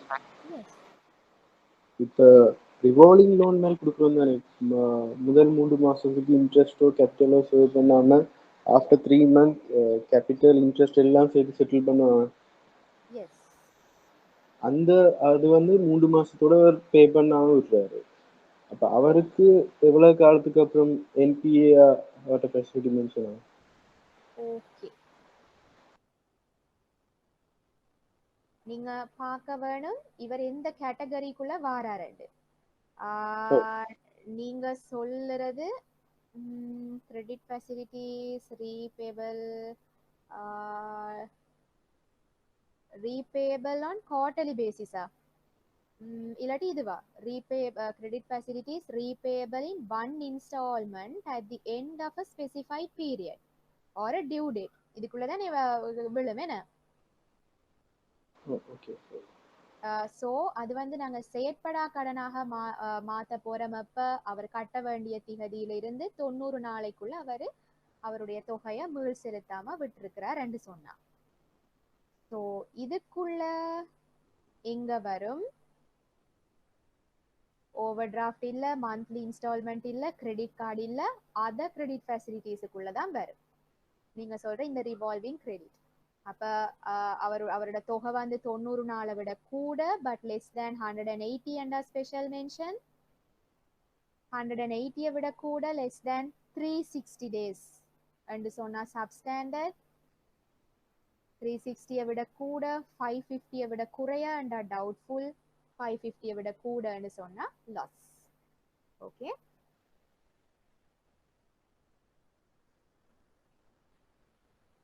சரி. மிஸ் இதில் என்னென்னா நாங்கள் பார்க்குற ஒவ்வொரு லோனுமே வந்து நாங்கள் 90 days தானே பார்க்குறோம். ஆனால் பொதுவாக ஒரு லோன் வந்து இப்போ ஒரு 90 days இந்த புல்லட் பேமெண்ட்டில் இருக்க ஒரு லோன் உண்டு. பேமெண்ட் டியூ ஆன டேட்லேருந்து 60 நாளில் நாங்கள் அதை ஓவர்டியூ வந்து கல்குலேட் பண்ணுவோம். ஓவர்டியூ 60 நாள் தாண்டிட்டேன்டா அதுக்கப்புறம் ஓவர்டியூ வந்து நாங்கள் பொதுவாக பார்ப்போம். ஆனால் இப்போ இதில் 90 daysன்னு சொன்னால் இப்போ நாங்கள் 60லேருந்து அந்த 30 daysக்கு வந்து நாங்கள் அதை மறுபடியும் ரீபேமெண்ட் பண்ணாலும் அது ஓவர்டியூ கேட்டகரியிலே தான் இருக்கும். அப்போ அதுக்கும் இதுக்கும் என்ன மிஸ் நாங்கள் தொடர்புபடுத்தலாம் அப்படின்ற? ஓகே, இப்போ இது வந்து இலங்கை மத்திய வங்கி சென்ட்ரல் பேங்கால பேங்க்ஸுக்கு கொடுக்கப்பட்டிருக்கிற டிரெக்ஷன். ஸோ இதுதான் சென்ட்ரல் பேங்கை பொறுத்த வரையில மினிமம் எக்ஸ்பெக்டேஷன். இப்போ உங்களோட கேஸ்ல என்னன்னு செய்யுதுன்னு சொன்னா அது ஒரு பேங்கினுடைய இன்டர்னல் பாலிசி. ஸோ சொல்ல போனா இந்த டிரெக்ஷன்ல அவங்க ஸ்பெசிஃபை பண்ணியிருக்கிறத விட இறுக்கமான ஒரு முறைதான் உங்களோட பேங்க்ல வந்து கையாளுறாங்க. So that is not wrong. இப்ப டிரெக்ஷன்ல 90 நாள் என்று சொல்லப்பட்டிருக்கிறதுக்கு உங்களோட பேங்க்ல என்ன செய்யறாங்க, 60 நாளுக்கு மேலேயே அது தொக்கு நிக்குதுன்னு சொன்னா அது அவங்க என்ன செய்யறாங்க, அது அந்த லோனை பத்தின ரீபேமெண்ட் கெப்பாசிட்டியோட சந்தேகத்துல அதை அவங்க ஸ்பெஷல் மென்ஷனுக்குள்ள எடுத்து, அதாவது அது ஒரு பிரச்சனையான ஒரு ப்ராப்ளம் லோனாக அவங்க ஐடென்டிஃபை பண்ணி அதை ஃபாலோ அப் பண்ண தொடங்குறாங்க. ஸோ சொல்ல போனா அது ஒரு குட் ப்ராக்டிஸ். ஆனா இப்ப 90 நாளை விட இதுல 90 நாள் இருக்கு, ஆனா உங்களோட வங்கி 100 நாளைக்கு பிறகுதான் அதை கருத்தில் எடுக்குதுன்னு சொன்னா அது அக்செப்டபிள் இல்லை. ஏன், இது வந்து சென்ட்ரல் பேங்கினுடைய மினிமம் எக்ஸ்பெக்டேஷன் 90 நாளை விட கூடுதலாக நிக்குதுன்னு சொன்னா அதை கிளாசிஃபை பண்ணி விட வேணும். ஆனா உங்களோட பேங்க் வந்து 60 நாளைக்கு மேலேயே 60 நாளைக்கு மேலேயே தொக்கு நிக்குதுண்டா கிளாசிஃபை பண்ணுதுன்னு சொன்னா அது ஒரு குட் இன்டர்னல் பாலிசி. ஸோ அது வந்து இப்படித்தானே உங்களோட பேங்க்குள்ள போட்டிருக்கிற இன்டர்னல் பாலிசி இந்த படியா that's okay. Maybe central bank இந்த ரிப்போர்ட்டிங் பர்பஸுக்கு என்ன செய்வாங்க, அந்த ரிப்போர்ட்டிங் பர்பஸுக்கு சென்ட்ரல் பேங்க் இந்த ரிப்போர்ட்டிங் பர்பஸுக்கு அந்த 60 நாளையும் கூட செயற்படும் கடனாகத்தான் சென்ட்ரல் பேங்க் இந்த பர்பஸுக்கு ரிப்போர்ட் பண்ணுவாங்க. இப்போ உங்களோட பேங்க்குள்ள 60 நாளைக்கு மேல தொக்கு நிக்கிற நேரம் அது ஓவர்டியூ அண்ட் உள்ளுக்கு பேங்க்குக்கு உள்ள அவங்க கிளாசிஃபை பண்ணினாலும் சென்ட்ரல் பேங்க் ரிப்போர்ட்டிங் பர்பஸுக்கு ஸ்டில் அது ஒரு செயற்படும் கடன். 90 நாளைக்கு மேல போனா தான் அது அவங்க செயற்படா கடனாக ஸ்பெஷல் மென்ஷனுக்குள்ள போட்டு ரிப்போர்ட் பண்ணுவாங்க. ஸோ அது வந்து பேங்க் டு பேங்க் இருக்கிற இன்டர்னல் பாலிசிஸ். ஸோ இந்த மினிமம் எக்ஸ்பெக்டேஷனை விட இறுக்கமாக வச்சிருக்கிறாங்க உங்களோட இன்டர்னல் பாலிசிஸ். ஸோ ஆக்சுவலி நாங்க வந்து இந்த டிரெக்ஷன்ல எதிர்பார்க்கறது வந்து 90 நாளைக்கு மேல தொக்கு நிக்குதுன்னு சொன்னா தான் அதுக்கு விசேட கவனிப்பு தேவைண்டு. ஆனா உங்களோட பேங்கை பொறுத்தவரையில 60 நாளைக்கு மேல தொக்கு நிக்குதுன்னு சொன்னாலே அதுக்கு விசேட கவனிப்பு வழங்குறாங்க. So it's a stringent good internal policy. Okay. Okay miss.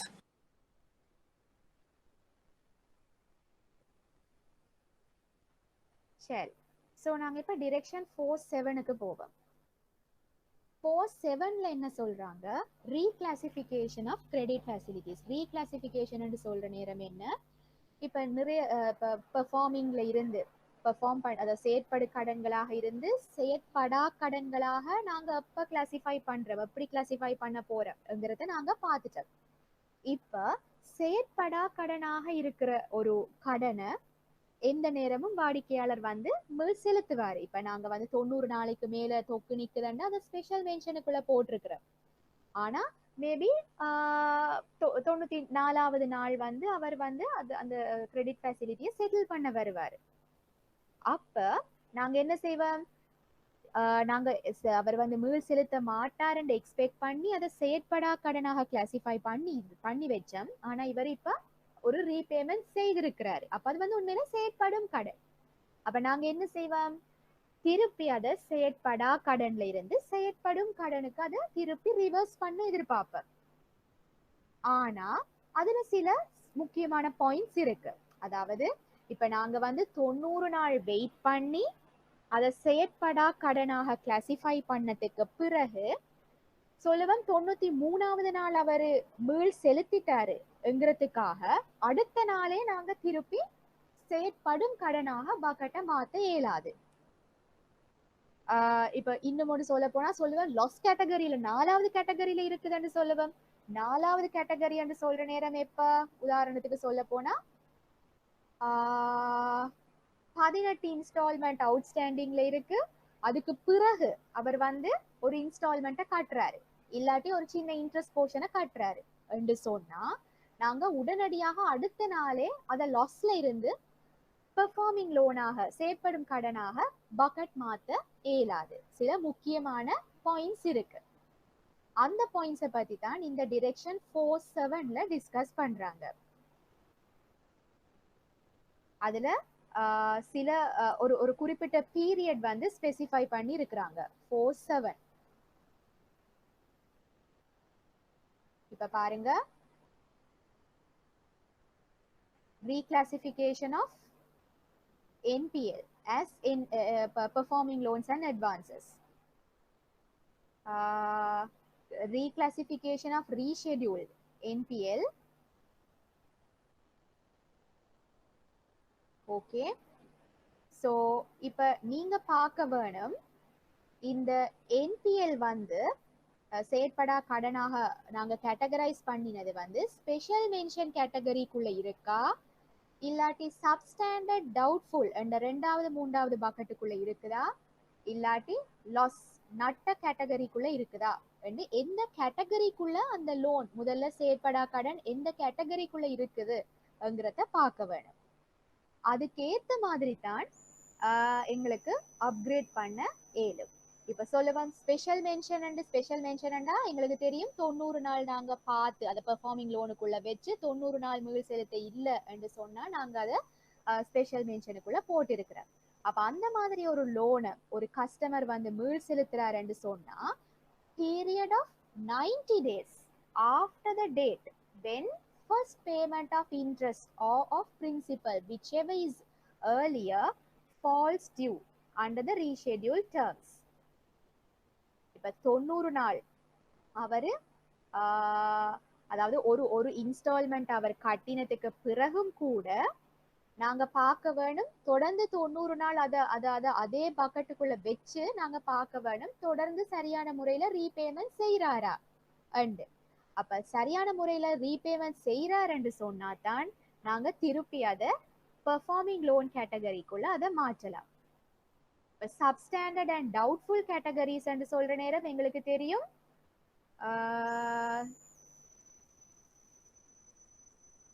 கிட்டத்தட்ட 180 நாளைக்கு மேல நாங்க அதை செயற்படும் கடனுக்குள்ள வச்சிருந்து போட்டுதான் நாங்க செயற்படா கடனாக மாற்றி இருக்கிறோம். அப்ப அந்த மாதிரி சந்தர்ப்பத்துல ஒரு ரீபேமெண்ட் எங்களுக்கு கிடைச்சாலும் அதே அளவு காலம் 180 நாள் அதை நான் பெர்ஃபார்மிங்குள்ள வச்சிருந்து அதோட பெர்ஃபார்மன்ஸை பார்த்ததுக்கு பிறகுதான் எங்களுக்கு அதை பெர்ஃபார்மிங் கேட்டகரிக்குள்ள மாத்தலாம். லாஸ் கேட்டகரிக்குள்ள இருக்கிற ஒரு செயற்படா கடனை ஒரு வாடிக்கையாளர் வந்து மீள் செலுத்துறாருன்னு சொன்னா அகெயின் அதே அளவு ஈக்குவலன்ட் பீரியட் அதை நாங்க செயற்படா கடனாக வச்சிருந்து போட்டுதான் அதை நாங்க திருப்பி செயற்படும் கடனாக மாற்ற முடியும். ஸோ இந்த பாயிண்டையும் நீங்க ஞாபகம் வச்சு கொள்ளுங்க. ஒரு நாள் மீள் செலுத்திட்டாருன்றதுக்காக உடனடியாகவே அதை பெர்ஃபார்மிங் பக்கெட்டுக்குள்ள எங்களுக்கு மாற்ற முடியாது. ஓகே,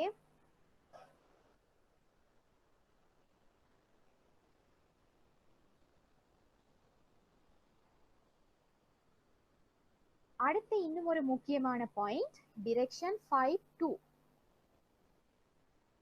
5.2ல என்ன சொல்றாங்க, இதுதான் அந்த இன்கம் ரெகக்னிஷன் பார்ட். இப்ப எங்களுக்கு தெரியும் ஒரு கொடுக்கடனை வழங்கினா கொடுக்கடனோடுக்கு அந்த வட்டி வீதத்துல எங்களுக்கு வருமானம் கிடைக்கும். அப்ப எங்களுக்கு வந்து வருமானம் அக்ரூவல் பேசிஸ் ஆஃப் அக்கவுண்டிங் வருமானம் கையில கிடைக்கிறதுக்கு முந்தையே நாங்க என்ன செய்வோம் அதை அக்ரூ பண்ணுவோம். எப்படி அக்ரூ பண்ணுவோம், வட்டி வருமானத்தை நாங்க ரெகக்னைஸ் பண்ணுவோம். அதாவது கிடைக்க வேண்டிய வட்டியை நாங்க டெபிட் பண்ணிட்டு வட்டி வருமான அக்கவுண்ட்டை நாங்க என்ன செய்வோம் கிரெடிட் பண்ணுவோம். சரிதானே, அப்படிதான் செய்வோம். இப்ப இந்த மாதிரி என்பிஎல் லோன்ஸ் அதாவது செயற்படா கடனாக இருக்கிற இந்த இந்த கொடுக்கடன்கள்லையும் கூட வட்டி அக்ரூ ஆகும், வட்டி சேரும், வர வேண்டிய வட்டி அதுலயும் இருக்கு. ஆனா நாங்க ஏற்கனவே என்ன செய்திருக்கிறோம், அதை நாங்க செயற்படா கடனாக அதாவது எங்களுக்கு தவணைகள் கிடைக்குமா கிடைக்காதாங்கிற ஒரு சந்தேகத்துல நாங்க அதை செயற்படா கடனாக கிளாசிஃபை பண்ணி வச்சிருக்கிறோம். அப்ப அந்த மாதிரியான ஒரு சந்தர்ப்பத்துல அதுல இருந்து வரக்கூடிய வட்டி வருமானமும் கூட சந்தேகத்துக்குரியது. அப்ப நாங்க இந்த சந்தேகத்துக்குரிய வட்டி வருமானத்தை நாங்க எங்களுக்கு கட்டாயமாகவே கிடைக்கக்கூடிய வட்டி என்று சொல்லி ரெகக்னைஸ் பண்ணி வட்டி வருமான அக்கவுண்ட்ல ரெகக்னைஸ் பண்ணி அதை ப்ராஃபிட் அண்ட் லாஸ் அக்கவுண்ட்ல இலாப நட்ட கணக்குல வருமானமாக காட்டுறது வந்து அவ்வளவாக ப்ரூடென்ட் இல்லை. அதுக்காகத்தான் இந்த இன்ட்ரெஸ்டிங் சஸ்பென்ஸ் அக்கவுண்ட் இருக்கு. அதாவது இந்த செயற்படா கடன்களுக்கு இந்த வரக்கூடிய அக்ரூவாகக்கூடிய வட்டி வருமானத்தை நாங்க வட்டி வருமான அக்கவுண்ட்டுக்குள்ள எடுக்காம நாங்க இன்ட்ரெஸ்டிங் சஸ்பென்ஸ் அக்கௌண்ட்டுக்குள்ள தான் வச்சிருக்கிறோம். அதாவது கிடைக்க வேண்டிய வட்டி வருமானத்தை இன்ட்ரெஸ்ட் ரிசீவபிள் அக்கௌண்ட்டுக்கு நாங்க டெபிட் பண்ணி கிரெடிட் பண்ண போறோம் interesting suspense account, interest income அக்கௌண்ட்டுக்கு இல்ல, இன்ட்ரெஸ்டிங் சஸ்பென்ஸ் அக்கௌண்ட்டுக்கு. அதுதான் இந்த பாயிண்ட் 5.2.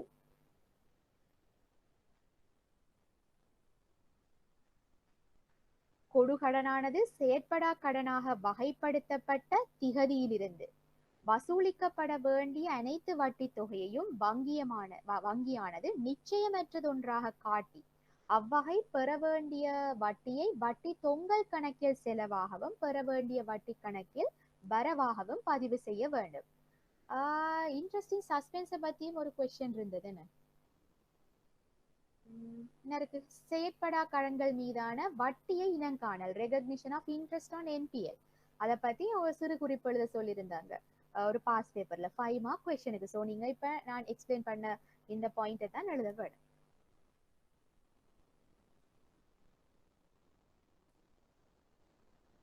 ஓகே, ஸோ நாங்கள் இப்போ கிளாசிஃபிகேஷன் பற்றி பார்த்துட்டோம், வகைப்படுத்தல் பற்றி பார்த்துட்டோம், இன்கம் ரெகக்னிஷன், அதில் செயற்படா கடன்களுடைய இன்கம் எப்படி நாங்கள் ரெகக்னைஸ் பண்ணணும், இன்ட்ரெஸ்டிங் சஸ்பென்ஸ் அக்கௌண்ட், வட்டி தொங்கல் கணக்கு, இதை பற்றி பார்த்துட்டோம். அடுத்தது இந்த டிரெக்ஷன் 3வது பார்ட் ப்ரொவிஷனிங். ப்ரொவிஷனிங் பார்ட்டுக்கு வருவோம். மேபி புது டிரெக்ஷன்ல இந்த ப்ரொவிஷனிங் பார்ட்டை பற்றின சில வேறுபாடுகள் இருக்கு. ஸோ நாங்கள் அடுத்த கிளாஸ்ல முக்கியமான சேலியன்ட் டிஃபரன்சஸை டிஸ்கஸ் பண்ணுவோம். ஆனால் இந்த 2008 இனுடைய டிரெக்ஷன் படி இந்த கிளாசிஃபை பண்ணப்பட்ட கொடுகடன்களுக்கு ஒதுக்கீடுகள் செய்ய வேண்டியது இந்த அடிப்படையில். அதாவது இந்த ஒதுக்கீடுகள் பொதுவாக 2 வகைப்படும். பொது ஒதுக்கீடு, விசேட ஒதுக்கீடு, ஜெனரல் ப்ரொவிஷன், ஸ்பெஷல் ப்ரொவிஷன்.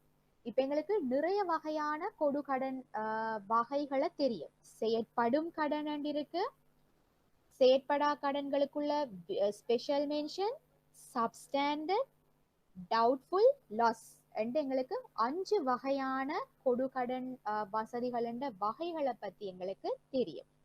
இப்ப இந்த 5 வகையான கொடுகடன் வசதிகள் என்ற வகைகளுக்கும் இந்த ஒதுக்கீடுகள் எப்படி செய்யறதுங்கிறது தான் இந்த டிரெக்ஷன் 6 வந்து விளங்கப்படுத்துது. இப்ப ஒரு வங்கியினுடைய பெர்ஃபார்ம் பண்ணி கொண்டிருக்கிற, செயற்பட்டு கொண்டிருக்கிற கொடுகடன்களுக்கும் மற்றது ஸ்பெஷல் மென்ஷனாக இருக்கிற கொடுகடன்களுக்கும் பொது ஒதுக்கீடு செய்யறது போதுமானது. பொது ஒதுக்கீடு என்று சொல்ற நேரம் என்ன இருக்கு பாருங்க, 0.5% of total outstanding on balance sheet performing loans and advances and total outstanding of special mention on balance sheet credit facilities. So செயற்பட்டு கொண்டிருக்கிற கடன்களுக்கும் ஸ்பெஷல் மென்ஷன் கேட்டகரிஸ்ல இருக்கிற கொடுகடன்களுக்கும் அந்த டோட்டல் அவுட்ஸ்டாண்டிங் அமௌண்ட்ல 0.5% கால்குலேட் பண்ணி ஜெனரல் ப்ரொவிஷன் போட்டா போதும். ஜெனரல் ப்ரொவிஷன் டோட்டல் அவுட்ஸ்டாண்டிங்ல 0.5% கால்குலேட் பண்ணி ஜெனரல் ப்ரொவிஷன். ஆனா மற்ற வகையான கொடுகடன்கள் சப்ஸ்டாண்டர்ட் இருக்கு, டவுட்ஃபுல் இருக்கு, லாஸ் இருக்கு. இந்த 3க்கும் வந்து விசேட ஒதுக்கீடு, ஸ்பெசிபிக் ப்ரொவிஷன் செய்ய வேணும். ஸ்பெசிபிக் ப்ரொவிஷன் என்று சொல்ற நேரம் நாங்க எப்படி செய்ய போறோம், நாங்க அந்த ஒவ்வொரு கொடுகடன்களுக்கும் இந்த கேட்டகரிஸ்ல இருக்கிற ஒவ்வொரு கொடுகடன்களையும் எடுத்து நாங்க பார்க்க வேணும் எவ்வளவு தொகை அவுட்ஸ்டாண்டிங்ல இருக்கு, அதுக்கு எதிராக பிணையங்கள் இருக்கு, அந்த பிணையங்கள் மூலமாக எங்களுக்கு ரிகவர் பண்ணக்கூடிய தொகை இருக்கு. அப்ப எங்களுக்கு அவுட்ஸ்டாண்டிங்ல இருந்து இந்த ஒவ்வொரு கொடுகடன்களையும் எங்களுக்கு ரிகவர் பண்ணக்கூடிய, பிணையங்கள் மூலமாக ரிகவர் பண்ணக்கூடிய தொகையை கழிச்சதுக்கு பிறகு வார தொகை தான் என்ன, எங்களுக்கு வந்து ரிஸ்கான அமௌண்ட். ஏதாவது ஒரு சந்தர்ப்பத்தில் அந்த கொடுகடன் பெற்றுக்கொண்டவர் மொத்தமாக மீள் செலுத்தாமலே விட்டார் என்று சொன்னா எங்களுக்கு பிணையங்கள் மூலமாக ஒரு தொகையை ரிகவர் பண்ணிக்கொள்ள இயலும். எங்களுக்கு ரிகவர் பண்ணிக்கொள்ள இயலாம நட்டமாக கூடிய தொகையைத்தான் நாங்க ஃபர்ஸ்ட்டுக்கு கால்குலேட் பண்ணிக்கொள்ள வேணும். அதுக்கு பிறகு நாங்க என்ன செய்ய வேணும், சப்ஸ்டாண்டர்ட் ஸ்பெஷல் மென்ஷனுக்கு பிறகு ரெண்டாவது தான் என்ன, சப்ஸ்டாண்டர்ட். சப்ஸ்டாண்டர்ட் கேட்டகரிக்குள்ள இருக்கிற இந்த இந்த வகையை நாங்க கிரெடிட் கார்டா இல்ல வேறு வகையான கொடுக்கடன்களா என்று பார்க்க வேணும். கிரெடிட் கார்டாக இருந்தா பொதுவாக கிரெடிட் கார்டுக்கு நாங்க இந்த கோலட்ரல்ஸும் இல்லை. அப்ப பொதுவாக கிரெடிட் கார்டு என்று சொல்ற நேரம் அமௌண்ட் அவுட்ஸ்டாண்டிங் தான். அப்ப இந்த அவுட்ஸ்டாண்டிங் அமௌண்ட்ல 25% நாங்க விசேட ஒதுக்கீடாக ப்ரொவிஷனிங்காக நாங்க ஒதுக்கீடு செய்ய வேணும்.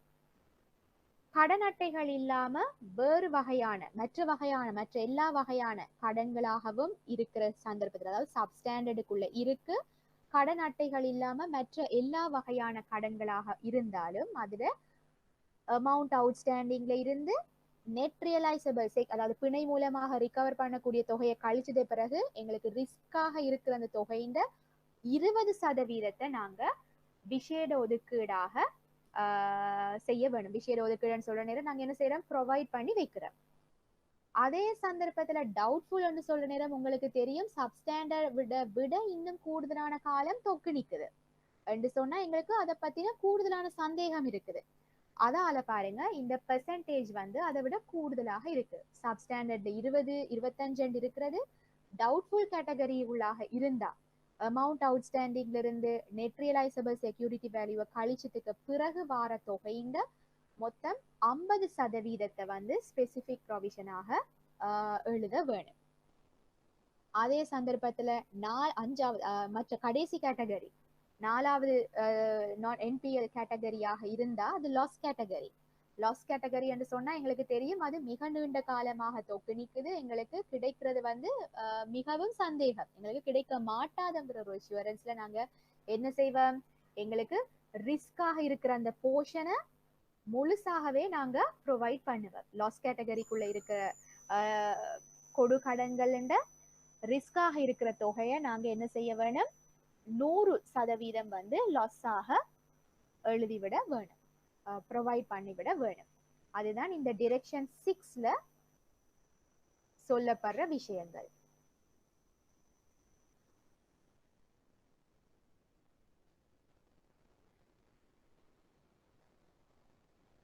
ஓகே, ஸோ நான் சொன்ன மாதிரி ஒரு தடவையாவது உட்கார்ந்து முழு டிரெக்ஷனையும் வாசிக்க வேணும். நான் முக்கியமான சில பாயிண்ட்ஸை நான் ஹைலைட் பண்ணி விடுறேன். ஆனா ஃபுல் டிரெக்ஷனையும் நீங்க ரீட் பண்ணீங்கன்னு சொன்னா உங்களுக்கு ஒரு குட் அண்டர்ஸ்டாண்டிங் வரும், மற்றது டவுட்ஸ் வரும்.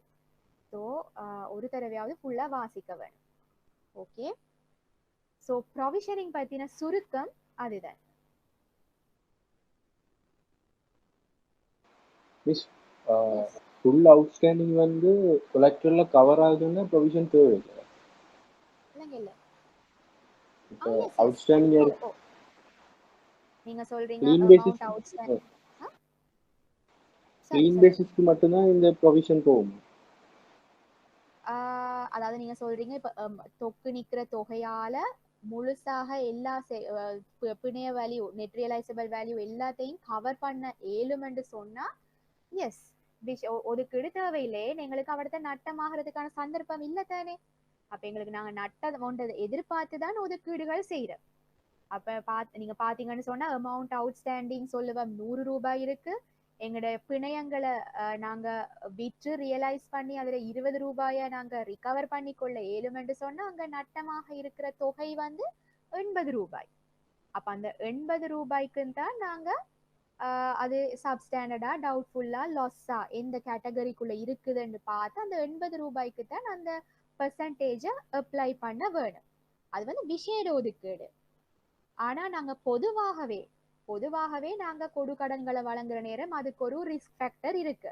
அப்ப அந்த மாதிரியான ரிஸ்க் ஃபேக்டர்ஸை எதிர்பார்த்துதான் ஈவன் செயற்படும் கடன்களுக்கு எந்த ஒரு பிரச்சனையும் இல்லாம செயற்படுற கடன்களுக்கும் கூட மற்ற செயற்படும் கடன் மற்றது ஸ்பெஷல் மென்ஷன் ஃபர்ஸ்ட் செயற்படா கடன் கேட்டகரி ஸ்பெஷல் மென்ஷன் இது ரெண்டுக்குள்ளேயும் இருக்கிற டோட்டல் அவுட்ஸ்டாண்டிங் பாருங்க, இந்த ஜெனரல் ப்ரொவிஷனுக்கு நாங்க எந்த விதமான பிணைய வேல்யூவையும் நாங்க இதுக்குள்ள கன்சிடர் பண்ண இல்ல.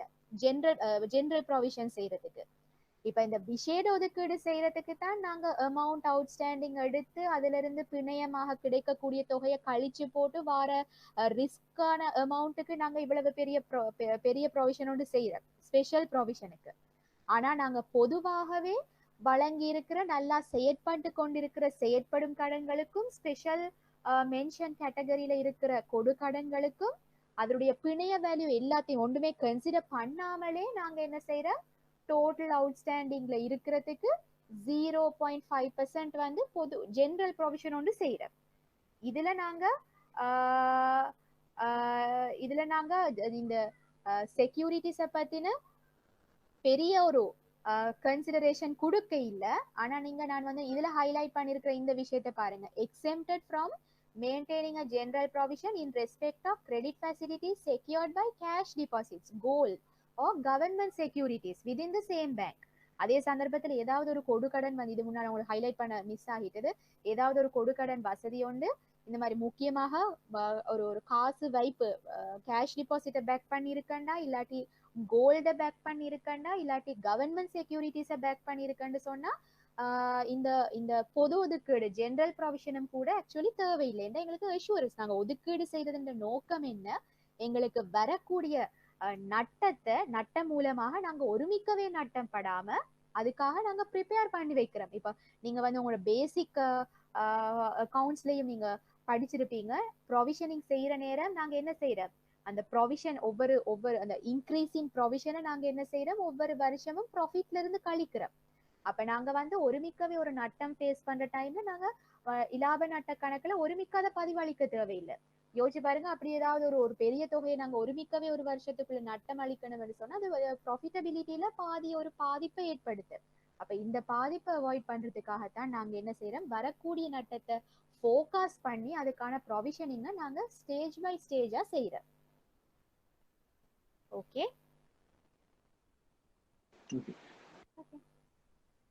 சரி, இப்ப நாங்க பார்த்தோம் இந்த விஷேட ஒதுக்கீட்டுக்கு அமௌண்ட் அவுட்ஸ்டாண்டிங்ல இருந்து கோலட்ரல்ஸ்ல நெட் ரியலைசபிள் வேல்யூவை கழிச்சு பெறுமதியை எடுக்க வேண்டுமென்று. இப்ப இந்த டிரெக்ஷன்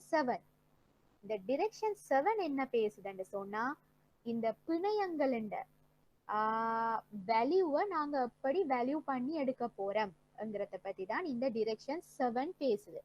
அதாவது ஒரு கடனுக்கு எதிராக வச்சிருக்கிற ஏதாவது ஒன்று, நம்ம பிணையங்களோட வகைகளை பத்தி பார்த்துட்டு வந்திருக்கிறோம். இந்த பிணையங்களோட வகைகள் நிறைய இந்த பணிப்புரையில லிஸ்ட் பண்ணப்பட்டிருக்கு. அப்ப இந்த ஒவ்வொரு வகையான பிணையத்தையும் எப்படி நாங்க வேல்யூ பண்ணி கொள்ள போறோம்ங்கிறத பத்தி தான் ஆக்சுவலி இந்த டிரெக்ஷன் பேசுது. இப்ப உதாரணத்துக்கு சொல்ல போனா சொல்லுவேன், செக்யூர்ட் அண்ட் கோல்டு என்று சொல்ற நேரம் 100 ரூபாய் பெறுமதியான தங்கம் இருக்கிற நேரம் அந்த 100 ரூபாயையும் நாங்க கோலட்ரலாக கழிக்கலாமா?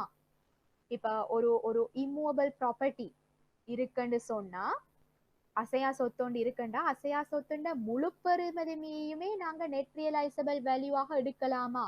கட்டாயமாக இல்லை. அதுக்கான சில ஸ்பெசிபிகேஷன்ஸை தான் இந்த டிரெக்ஷன் 7ல வந்து மென்ஷன் பண்ணி இருக்கிறாங்க. ஓகே,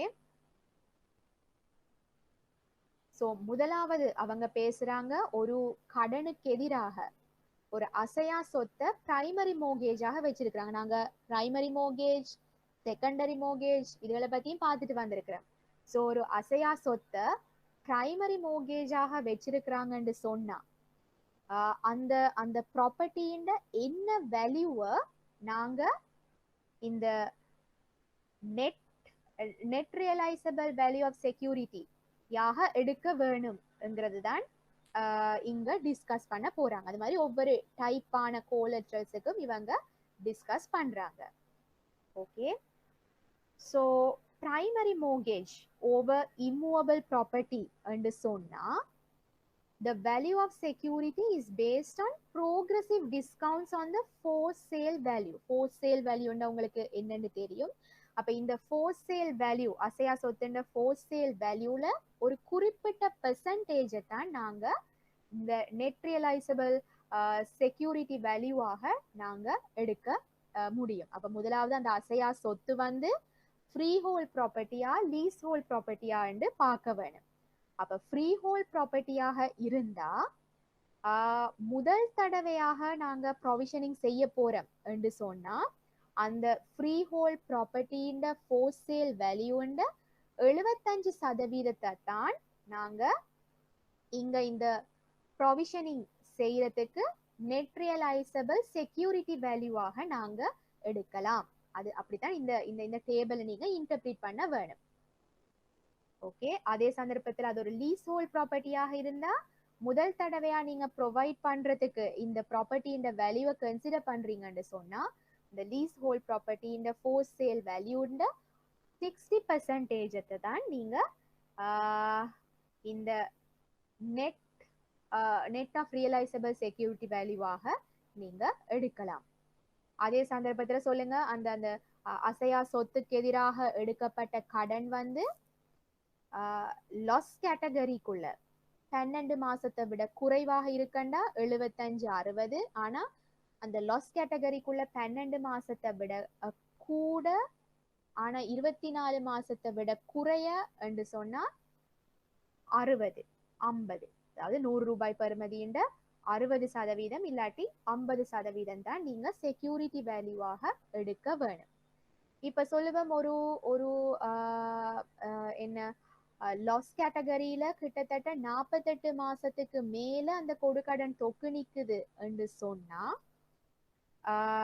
இப்ப வந்து என்ன மோஸ்ட் ப்ராபப்ளி நீங்க இந்த ப்ராப்பர்ட்டியை வித்து தான் நம்மளுடைய கொடுக்கடன் தொக்கு நிக்கிற கொடுக்கடன்களை ரிகவர் பண்ணிக்கொள்ள வேண்டி இருக்க போகுது. கூடுதலான ப்ராபபிலிட்டி அதுக்கு தான் இருக்க போகுது. அப்ப அந்த சந்தர்ப்பத்துல நீங்க என்ன செய்ய வேணும், ப்ராப்பர்ட்டிய இன்னும் மோர் ஃப்ரீக்வெண்டாக நீங்க வேல்யூ பண்ண வேணும். ஏன் இப்ப மோஸ்ட் ப்ராபபிள் நீங்க அந்த சொத்தை வித்து தான் ரிகவர் பண்ணிக்கொள்ள வேணும். அப்ப அந்த வேல்யூவை நீங்க தொடர்ந்து மானிட்டரிங்ல வச்சிருக்க வேணும். அப்ப அதுக்காக நீங்க என்ன செய்யணும், அந்த ப்ராப்பர்ட்டியை நீங்க தொடர்ந்து ரெகுலர் பேசிஸ்ல நீங்க அந்த வேல்யூவை ரிவ்யூ பண்ணிக்கொள்ள வேணும். ஓகே, ஸோ இது காம்ப்ளிகேட்டடாக இருந்தா இது அவ்வளவு நீங்க ஞாபகம் வச்சிருக்க வேண்டிய அவசியம் இல்லை. பட் நீங்க நீங்க ஏழுமான அளவுக்கு ஞாபகம் வச்சுக்கொள்ளுங்க. மற்றது இன்னும் ஒரு பாயிண்ட் என்னன்னு சொன்னா, இப்போ உங்களுக்கு தெரியும் வேல்யூவேஷன் எடுக்கிற நேரம் சில நேரம் இன்டர்னல் வேல்யூவர்ஸ் இருப்பாங்க, எக்ஸ்டர்னல் வேல்யூவர்ஸ் இருப்பாங்க. இந்த இந்த இங்க மென்ஷன் பண்ணப்பட்டிருக்கிற இந்த சந்தர்ப்பத்துல இதுல தமிழாக்கமும் இருக்கு, என்ன இருக்கு, இந்த ஆனாங்கிற இந்த பாயிண்ட் தான். ஸோ நீங்க எந்த ஒரு சந்தர்ப்பத்துல கட்டாயம் நீங்க எக்ஸ்டர்னல் ப்ரொஃபஷனல் வேல்யூவேஷன் ரிப்போர்ட் ஒன்று இந்த இம்மூவபிள் ப்ராப்பர்ட்டிக்கு எடுக்க வேணும்ங்கிறத தான் இந்த பாயிண்ட் உங்களுக்கு சொல்லுது. அதாவது banks shall obtain a current external professional valuation report in respect of a facility where the capital outstanding amount is equal to or more than 5 million or 0.1% of the bank's capital base, whichever is less. Maybe உங்களுக்கு விளங்காம இருக்கலாம்.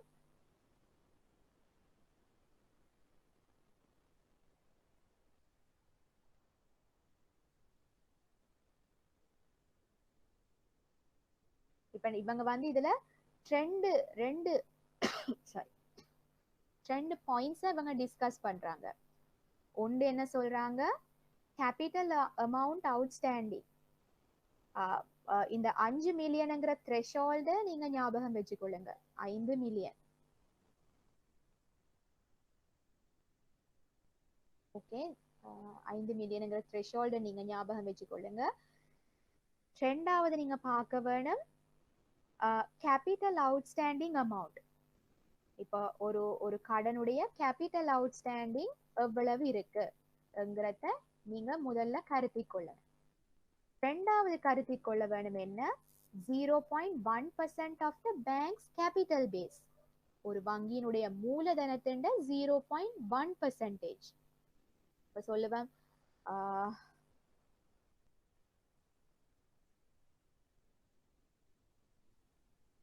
ஒரு வங்கியினுடைய capital base வந்து 20 பில்லியனாக இருக்குன்னு சொல்லுவேன்.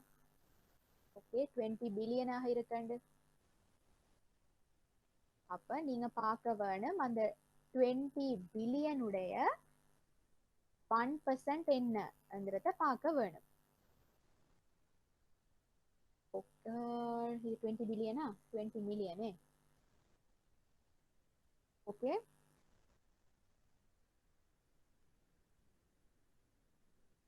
$2 billion எடுப்போம்.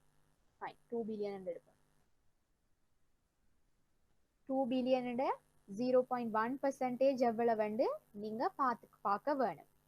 அடுத்தது பார்க்க வேணும் அந்த குறிப்பிட்ட கடன் வசதியின் கேபிட்டல் அவுட்ஸ்டாண்டிங் எவ்வளவு பார்க்க வேணும். சொல்லுவேன் 6 மில்லியன்.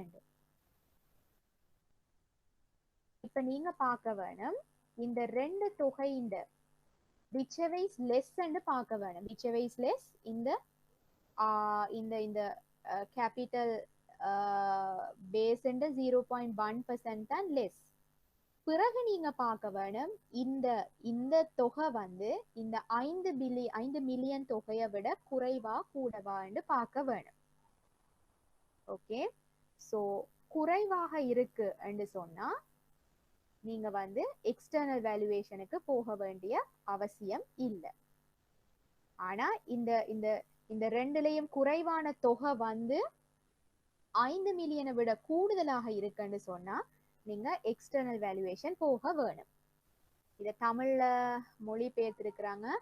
கடனுடைய முதல் தொகை 5 மில்லியனுக்கு சமனாக அல்லது கூடுதலாக அல்லது வங்கியினுடைய மூலதனத்தின் 0.1% கூடுதலாக இருக்கும் போது மேலிரண்டு சந்தர்ப்பத்தில் எது குறைவானதாக இருக்கிறதோ அச்சந்தர்ப்பத்தில் வங்கியானது கொடுக்கடன்கள் தொடர்பில் தற்போதைய வெளியாக தொழில் நிபுணத்துவ அதாவது எக்ஸ்டர்னல் வேல்யூவேஷன் ஒன்றை பெற்றுக்கொள்ள வேணும்.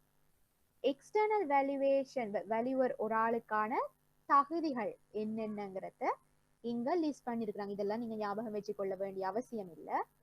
ஸோ எக்ஸ்டர்னல் வேல்யூவர் ஒரு ஆள் சர்வே எடுக்கிறேன்னா அவர் எப்படியான ஒரு நபராக இல்லாட்டி ஒரு நிறுவனமாக இருக்க வேணும்ங்கிறத இங்க ஸ்பெசிஃபை பண்ணி இருக்கிறாங்க.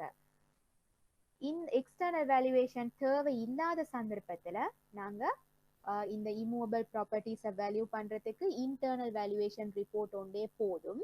அப்ப அந்த இன்டர்னல் வேல்யூவேஷன் ரிப்போர்ட் என்று சொல்ற நேரம் அந்த ரிப்போர்ட் வந்து the current internal assessment is defined as an assessment that is not more than 2 years old. 2 வருஷத்துக்கு பழைய இன்டர்னல் வேல்யூவேஷன் ரிப்போர்ட்டாக இருக்க முடியாதுங்கிறது தான் இதுல முக்கியமான பாயிண்ட்ஸாக சொல்றாங்க. Okay,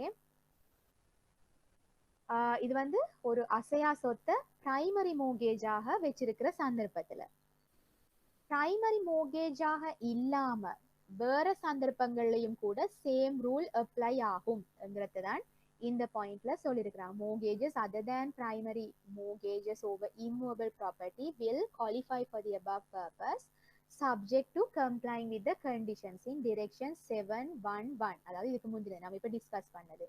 and if such property is mortgaged to the same bank. Okay, அடுத்தது சொல்றாங்க. இப்ப சில சந்தர்ப்பங்கள்ல என்ன செய்வாங்க, ஒரு கொடு கடனை பெற்றுக்கொள்றதுக்கு அவங்க செய்வாங்க deposit of title deeds of property with an undertaking to mortgage. உண்மையில இந்த மோர்கேஜ் மாதிரியான எந்த அரேஞ்ச்மெண்ட்ஸும் அதாவது சட்ட ரீதியாக பேங்க்குக்கு வந்து அதனுடைய அந்த உரித்துரிமை வந்து டிரான்ஸ்பர் ஆகி இருக்காது. ஆனா ஏதாவது ஒரு சந்தர்ப்பத்துல தேவைப்பட்டா செய்வம்ங்கிற மாதிரி டைட்டில் டீட்ஸ் அவங்க டிபாசிட் பண்ணி இருப்பாங்க சில சந்தர்ப்பத்துல.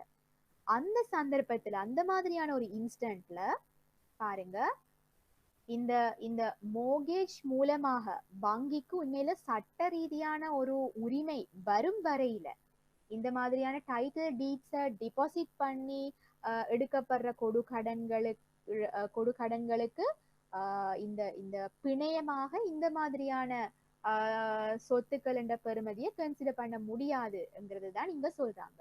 No value shall be assigned until a primary mortgage is executed in favor of the bank.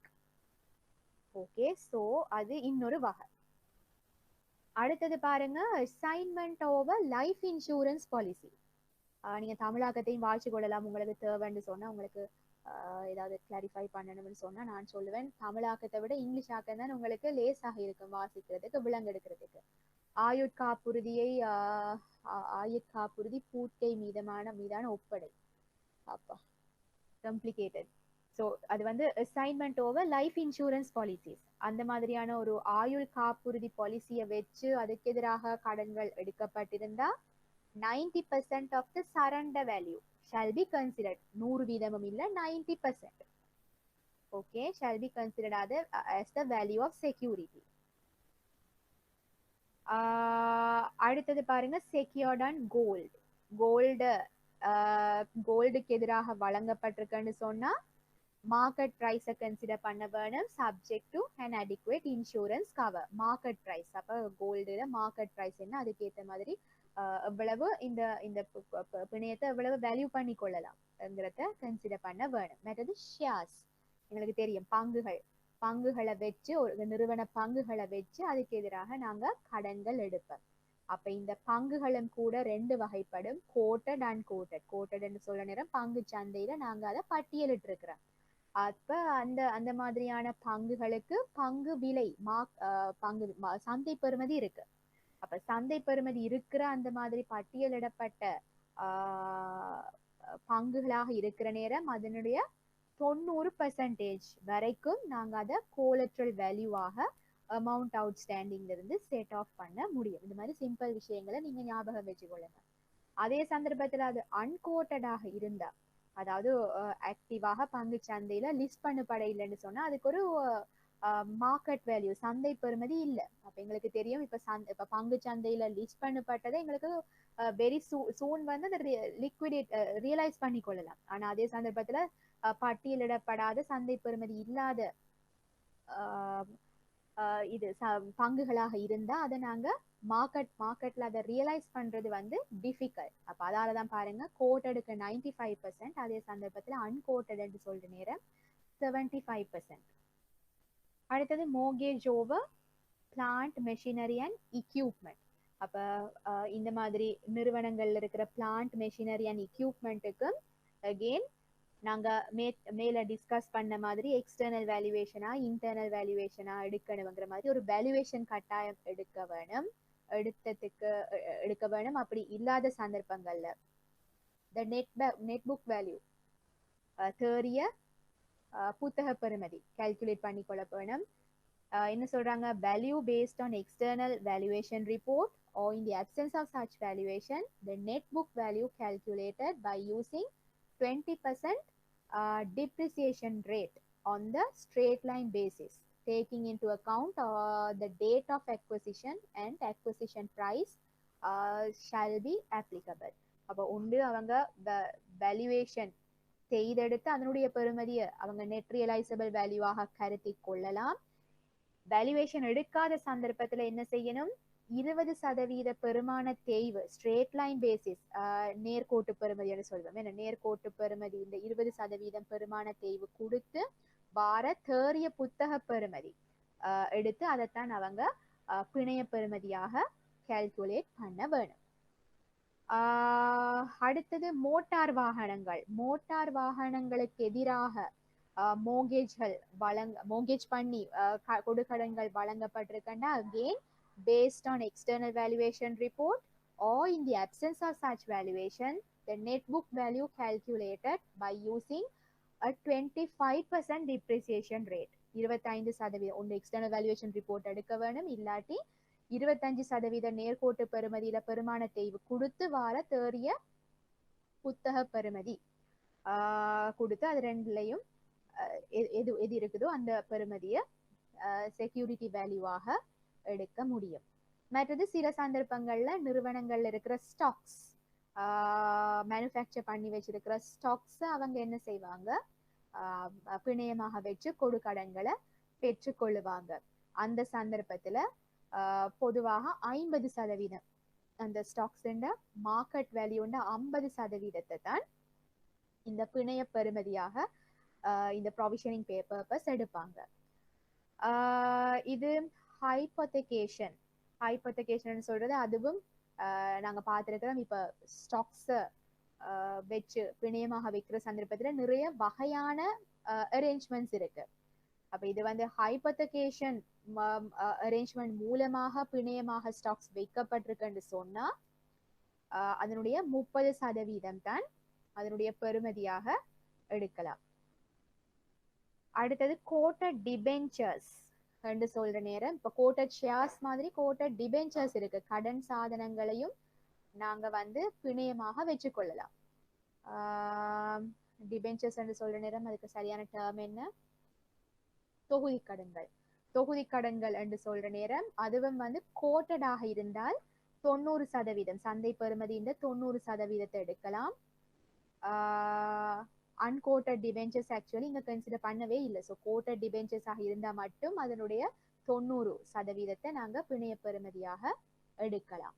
மற்றது கரண்டீஸ், உத்தரவாதங்கள்.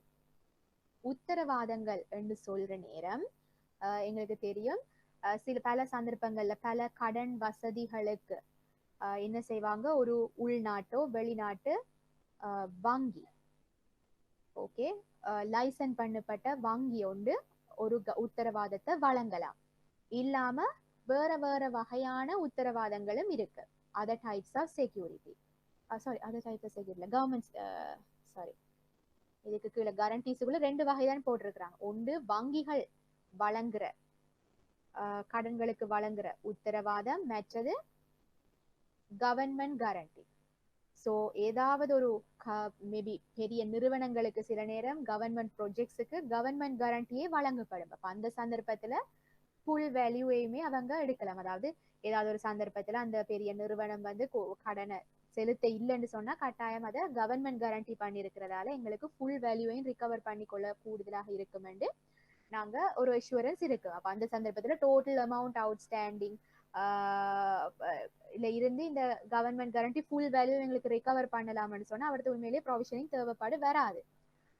இப்ப ஒரு ஒரு ஒரு வங்கி வந்து உத்தரவாதம் வழங்கி இருக்குன்னு சொன்னா ஒரு கொடு கடன் வழங்குற ஒரு நிறுவனத்துக்கு மேபி முக்கியமாக இது வந்து லெட்டர்ஸ் ஆஃப் கிரெடிட் அந்த மாதிரியான அரேஞ்ச்மெண்ட்ஸுக்கு கேரண்டீஸ் வரும். அப்ப அந்த மாதிரியான ஒரு சந்தர்ப்பத்துல அந்த பேங்கினுடைய உத்தரவாதம் வழங்கப்பட்டிருக்கிற பேங்கினுடைய கிரெடிட் ரேட்டிங்கை பாக்குறாங்க. நாங்க கிரெடிட் ரேட்டிங்கை பத்தியும் பார்த்து டிஸ்கஸ் பண்ணிட்டு வந்திருக்கிறோம். ஸோ கிரெடிட் ரேட்டிங் என்னவாக இருக்கு, உத்தரவாதம் வழங்கின வங்கியினுடைய கிரெடிட் ரேட்டிங் என்னவாக இருக்குங்கிறத கன்சிடர் பண்ணி கூடுதலான கிரெடிட் ரேட்டிங் இருக்கிற வங்கியாக இருக்கிற நேரம் பாருங்க அவங்க 80% கேரண்டி பண்ணி இருக்கிற வேல்யூண்ட 80% வந்து பிணையமாக எடுக்கலாம். அதே சந்தர்ப்பத்துல இந்த கிரெடிட் ரேட்டிங் வந்து குறைவான ஒரு வங்கியாக இருக்கிற நேரம் பிணைய வேல்யூவாக 50% எங்களுக்கு எடுத்துக்கொள்ள முடியும். ஸோ இதுதான் மெயினாக டிஸ்கஸ் பண்ணப்பட்டிருக்கிற பிணைய வகைகள். அப்ப இந்த பிணைய வகைகளுடைய பெறுமதிய இந்த ப்ரொவிஷனிங் பர்பஸுக்காக நாங்க எப்படி கால்குலேட் பண்ணிக்கொள்ள இயலும்ங்கிறத தான் நாங்க இப்ப பார்த்தோம். இப்ப இங்க டிஸ்கஸ் பண்ணப்படாத வேற ஏதாவது டைப்ஸ் ஆஃப் செக்யூரிட்டி அவங்க சொல்லியிருக்கிறாங்க. This should be specifically approved by Director of Bank Supervision on a case by case basis. இதை தவிர வேற ஏதாவது ஸ்பெஷல் வகையான ஒரு பிணையம் இருக்குன்னு சொன்னா அதோட வேல்யூ எப்படி நாங்க டிட்டர்மைன் பண்ணிக்கொள்றதுங்கிறத பேங்க் சூப்பர்விஷன் டிரெக்டர் கிட்ட நாங்க ஒவ்வொரு அப்ரூவல் கேட்கணும். அவங்க கேஸ் பை கேஸஸ் அதை அனலைஸ் பண்ணி டிஸ்க்ளோஸ் பண்ணுவாங்கங்கிறது தான் இந்த ஐடியா.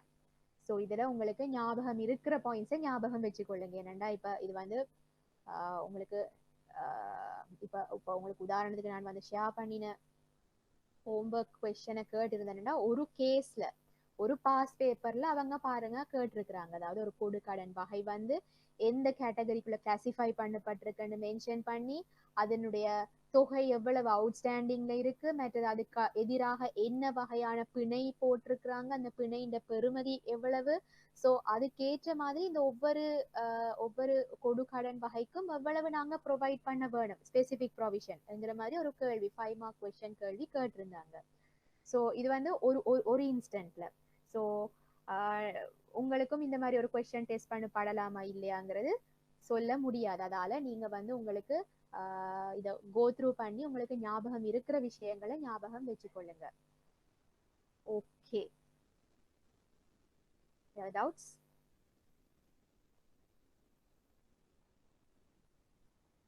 கடைசியாக சொல்றாங்க ரைட் ஆஃப் பாலிசியை பத்தி சொல்றாங்க. 8வது direction, write off or write down of non-performing credit facilities. அதாவது எங்களுக்கு தெரியும் நாங்க வந்து ஸ்டேஜ் பை ஸ்டேஜா கொடுத்த கடன்களை வந்து நாங்க கிளாசிஃபை பண்ணி கொண்டு போறோம். செயற்படும் கடன்களை ஃபர்ஸ்ட்டுக்கு ஸ்பெஷல் மென்ஷனா கேட்டகரைஸ் பண்றோம். பிறகு சப்ஸ்டாண்டர்ட், டவுட்ஃபுல், லாஸ்ன்னு சொல்லி ஸ்டேஜ் பை ஸ்டேஜாக நாங்க கிளாசிஃபை பண்ணி கொண்டு போறோம். அதுக்கேற்ற மாதிரி ப்ரொவிஷனிங் செய்யறோம். அப்ப மொத்தமாக எங்களுக்கு கிடைக்காதுன்னு டோட்டலா ரைட் ஆஃப் பண்ணி அந்த கொடு கடனை மொத்தமாக அவங்க லோன் புக்ல இருந்து வெளியில எடுக்கிறேன்னு சொன்னா அதுக்கு ஒரு அப்ரூவ் ப்ரொசீஜர் இருக்க வேணும்ங்கிறது தான் இந்த டிரெக்ஷன் நம்பர் 8ல உங்களுக்கு சொல்றாங்க. Banks incorporated or established within Sri Lanka shall have a well-designed credit or write-off or write-down policy established by the board of directors.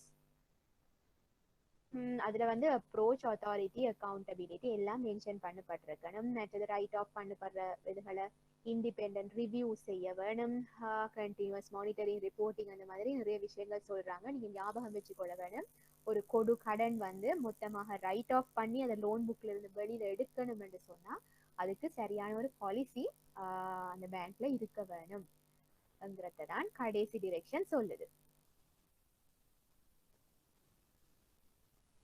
So அதுதான் இந்த நான் நினைக்கிறேன் இந்த டிரெக்ஷன் வந்து கிட்டத்தட்ட இத்தனை பக்கம், ஒரு 7-8 பக்கம் ரன் பண்ணி இருக்கு. ஸோ அந்த ஃபுல் டிரெக்ஷனையும் சமரைஸ் பண்ணி தான் உங்களுக்கு தந்திருக்கிறேன். நான் சொன்ன மாதிரி 1 டைம் ஆவது கட்டாயம் இந்த டிரெக்ஷனை இங்கிலீஷ் வெர்ஷன், தமிழ் வெர்ஷன் ரெண்டையும் வச்சு ஒரு தடவை ஃபுல்லா வாசிங்க. உங்களுக்கு தனியா இதை வாசிக்கிற நேரம் சொன்ன விஷயங்கள் மறக்கும், விஷயங்கள் தெளிவில்லாம இருக்கும்ங்கிறதுக்காகத்தான் இந்த சமரி டாக்குமெண்ட் தந்திருக்கிறேன். இது உங்களுக்கு ரியலி ஹெல்ப்ஃபுல்லா இருக்கும்ன்றது தெரியும். ஸோ இதையும் நீங்க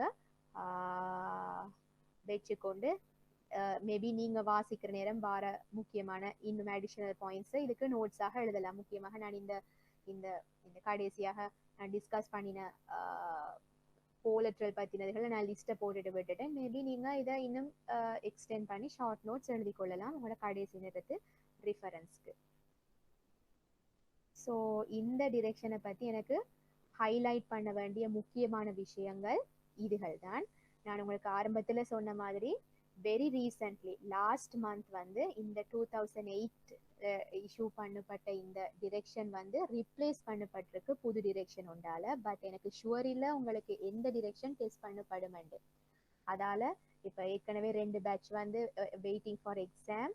ஸோ அவங்க வந்து இந்த டிரெக்ஷனை தான் படிச்சிருக்கிறாங்க 2008. ஸோ அதால மேபி பழைய புது டிரெக்ஷனை இன்னும் வந்து டெஸ்ட் பண்றது செப்டம்பர்லாம் இஷ்யூ பண்ணப்பட்டிருக்கு. அப்போ சரி டெஸ்ட் பண்ணுறதுக்கு டூ ஏர்லி அண்டு எதிர்பார்த்து மேபி பழைய டிரெக்ஷனே சில நேரம் டெஸ்ட் பண்ணலாம். பட் சில நேரம் எக்ஸாமினர் யோசிக்க கூடும் புதுசா வர ட்ரெண்ட்ஸ் ஸ்டூடெண்ட்ஸ் அறிஞ்சிருக்கிறாங்களா அண்ட் டெஸ்ட் பண்றதுக்காக மேபி புது டிரெக்ஷனையும் டெஸ்ட் பண்ண கூடும். ஸோ நீங்க என்ன செய்யணும், இந்த ஓவர் த வீக் இந்த பழைய டிரெக்ஷன் நான் உங்களோட டிஸ்கஸ் பண்ண விஷயங்களை ஃபெமிலியரைஸ் பண்ணிக்கொள்ளுங்க.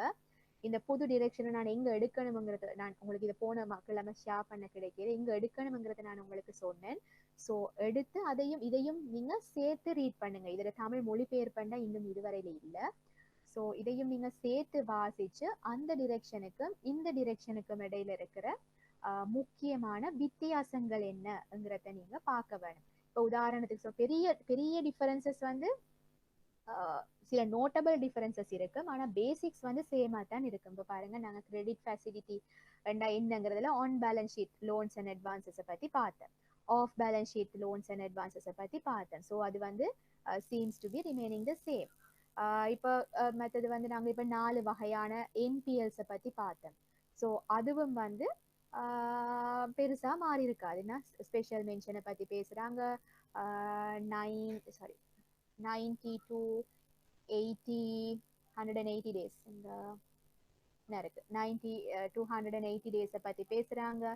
பாசிட்டிவ், ஏதாவது எவ்வளவு காலம் தொக்கு நிற்கிறதுங்கிறத பேஸ் பண்ணி கிளாசிஃபை பண்ண வேணும், based on potential risk classify பண்ண வேணும்ங்கிற அதே விஷயத்தை தான் பேசியிருக்கிறாங்க. அப்போ special mention, substandard, doubtful, loss இது எல்லாமே வந்து சீம்ஸ் டு பி சிமிலர். ஆனால் சில முக்கியமாக நினைக்கிறேன் ப்ரொவிஷனிங் பற்றி அந்த மாதிரி சில முக்கியமான டிஃபரன்சஸ் இருக்கு. ஸோ அதுகளை நீங்கள் ஐடென்டிஃபை பண்ண போறீங்க. ஸோ உங்களுக்கு அடுத்த கிளாஸ்ல தொடங்குற டைம்ல நான் உங்களுக்கு இந்த இம்பார்ட்டன்டான முக்கியமான சில பாயிண்ட்ஸை நான் உங்களுக்கு மேபி இந்த மாதிரி சமரைஸ் பண்ணி தர்றதுக்கு முயற்சிக்கிறேன். அதர்வைஸ் நான் உங்களோட டிஸ்கஸ் பண்ணுவேன்.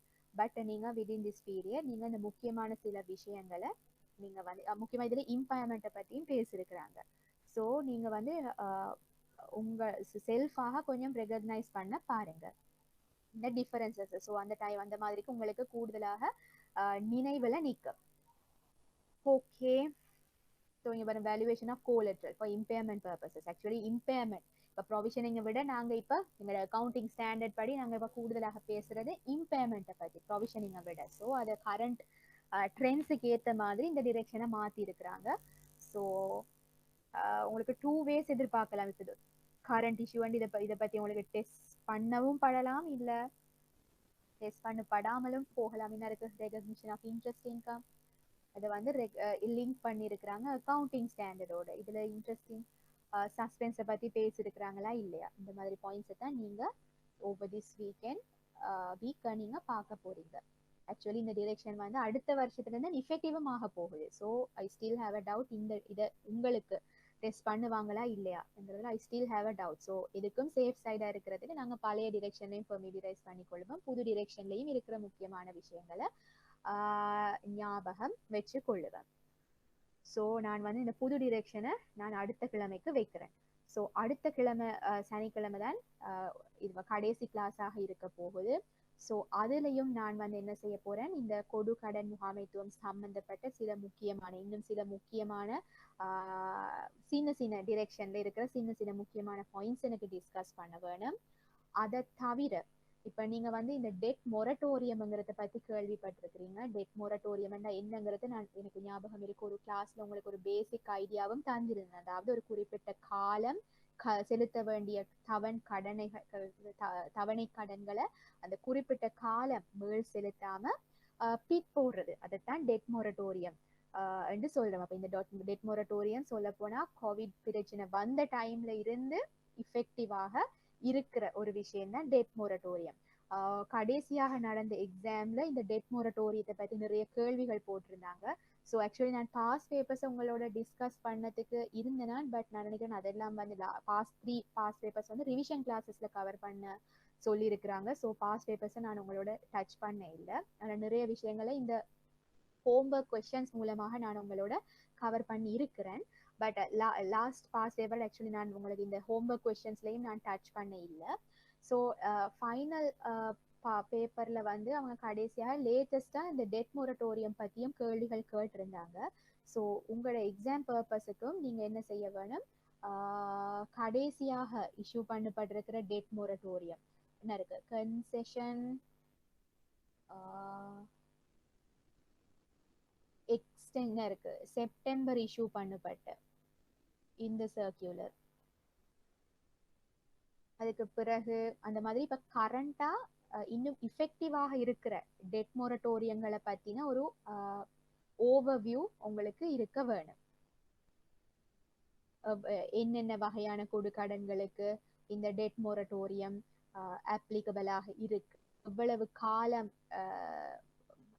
இந்த டெட் மொரட்டோரியம் வழங்கப்பட்டிருக்கு, என்னென்ன செக்டர்ஸுக்கு, முக்கியமாக டெட் மொரட்டோரியம் என்னங்கிற கன்செப்ட் உங்களுக்கு விளங்கி இருக்கணும். ஸோ நெக்ஸ்ட் கிளாஸ்ல எனக்கு இந்த மாதிரி ப்ரிவேலிங்காக இருக்கிறது, அதாவது இஃபெக்டிவாக இருக்கிற சில டெட் மொரட்டோரியம் பற்றின சர்க்குலர்ஸையும் குயிக்காக டிஸ்கஸ் பண்ண ஒரு ஐடியா இருக்கு. ஸோ நெக்ஸ்ட் கிளாஸ் வந்து வெரி க்ரூஷியல், நிறைய சின்ன பாயிண்ட்ஸ் இந்த கொடுக்கடன் முகாமைத்துவம் சம்பந்தமாக அதை இம்பேக்ட் பண்ணக்கூடிய பாஸ் பேப்பர்ஸுக்கு வரக்கூடிய சில முக்கியமான சில சர்க்குலர்ஸை டிஸ்கஸ் பண்ணுற பிளான் இருக்கு. ஸோ நெக்ஸ்ட் கிளாஸ் தான் going to be last class. So முக்கியமான நிறைய பாயிண்ட்ஸ் டிஸ்கஸ் பண்ணுறதுக்கு இருக்கிறேன். நீங்கள் இந்த கிழமை செய்ய வேண்டியது என்ன, இப்போ நான் படிப்பிச்ச இந்த பணிப்புரை வந்து மிக முக்கியமானது. இதை நீங்கள் தொடர்ந்து ரீட் பண்ணி ஃபெமிலியரைஸ் பண்ணிக்கொண்டு 2021 போன மாதம் இஷ்யூ பண்ணின டிரெக்ஷனுக்கு என்ன புதிய வித்தியாசங்கள் இருக்குங்கிறத ஐடென்டிஃபை பண்ணி கொண்டு வாரதுதான். ஸோ நெக்ஸ்ட் வீக் 2 ஹவர்ஸில் நாங்கள் நிறைய விஷயம் கவர் பண்ணுறதுக்கு இருக்கோம். ஸோ கடைசி class, don't miss that class. So இன்றைக்கு டிஸ்கஸ் பண்ணதில் ஏதாவது டவுட்ஸ் இருக்குதா? இல்லைன்னு சொன்னால் வைண்ட் அப் பண்ணலாம். டவுட்ஸ் இருக்குதுண்டா வைண்ட் அப் பண்ண முந்தி கிளாரிஃபை பண்ணி கொள்ளலாம்.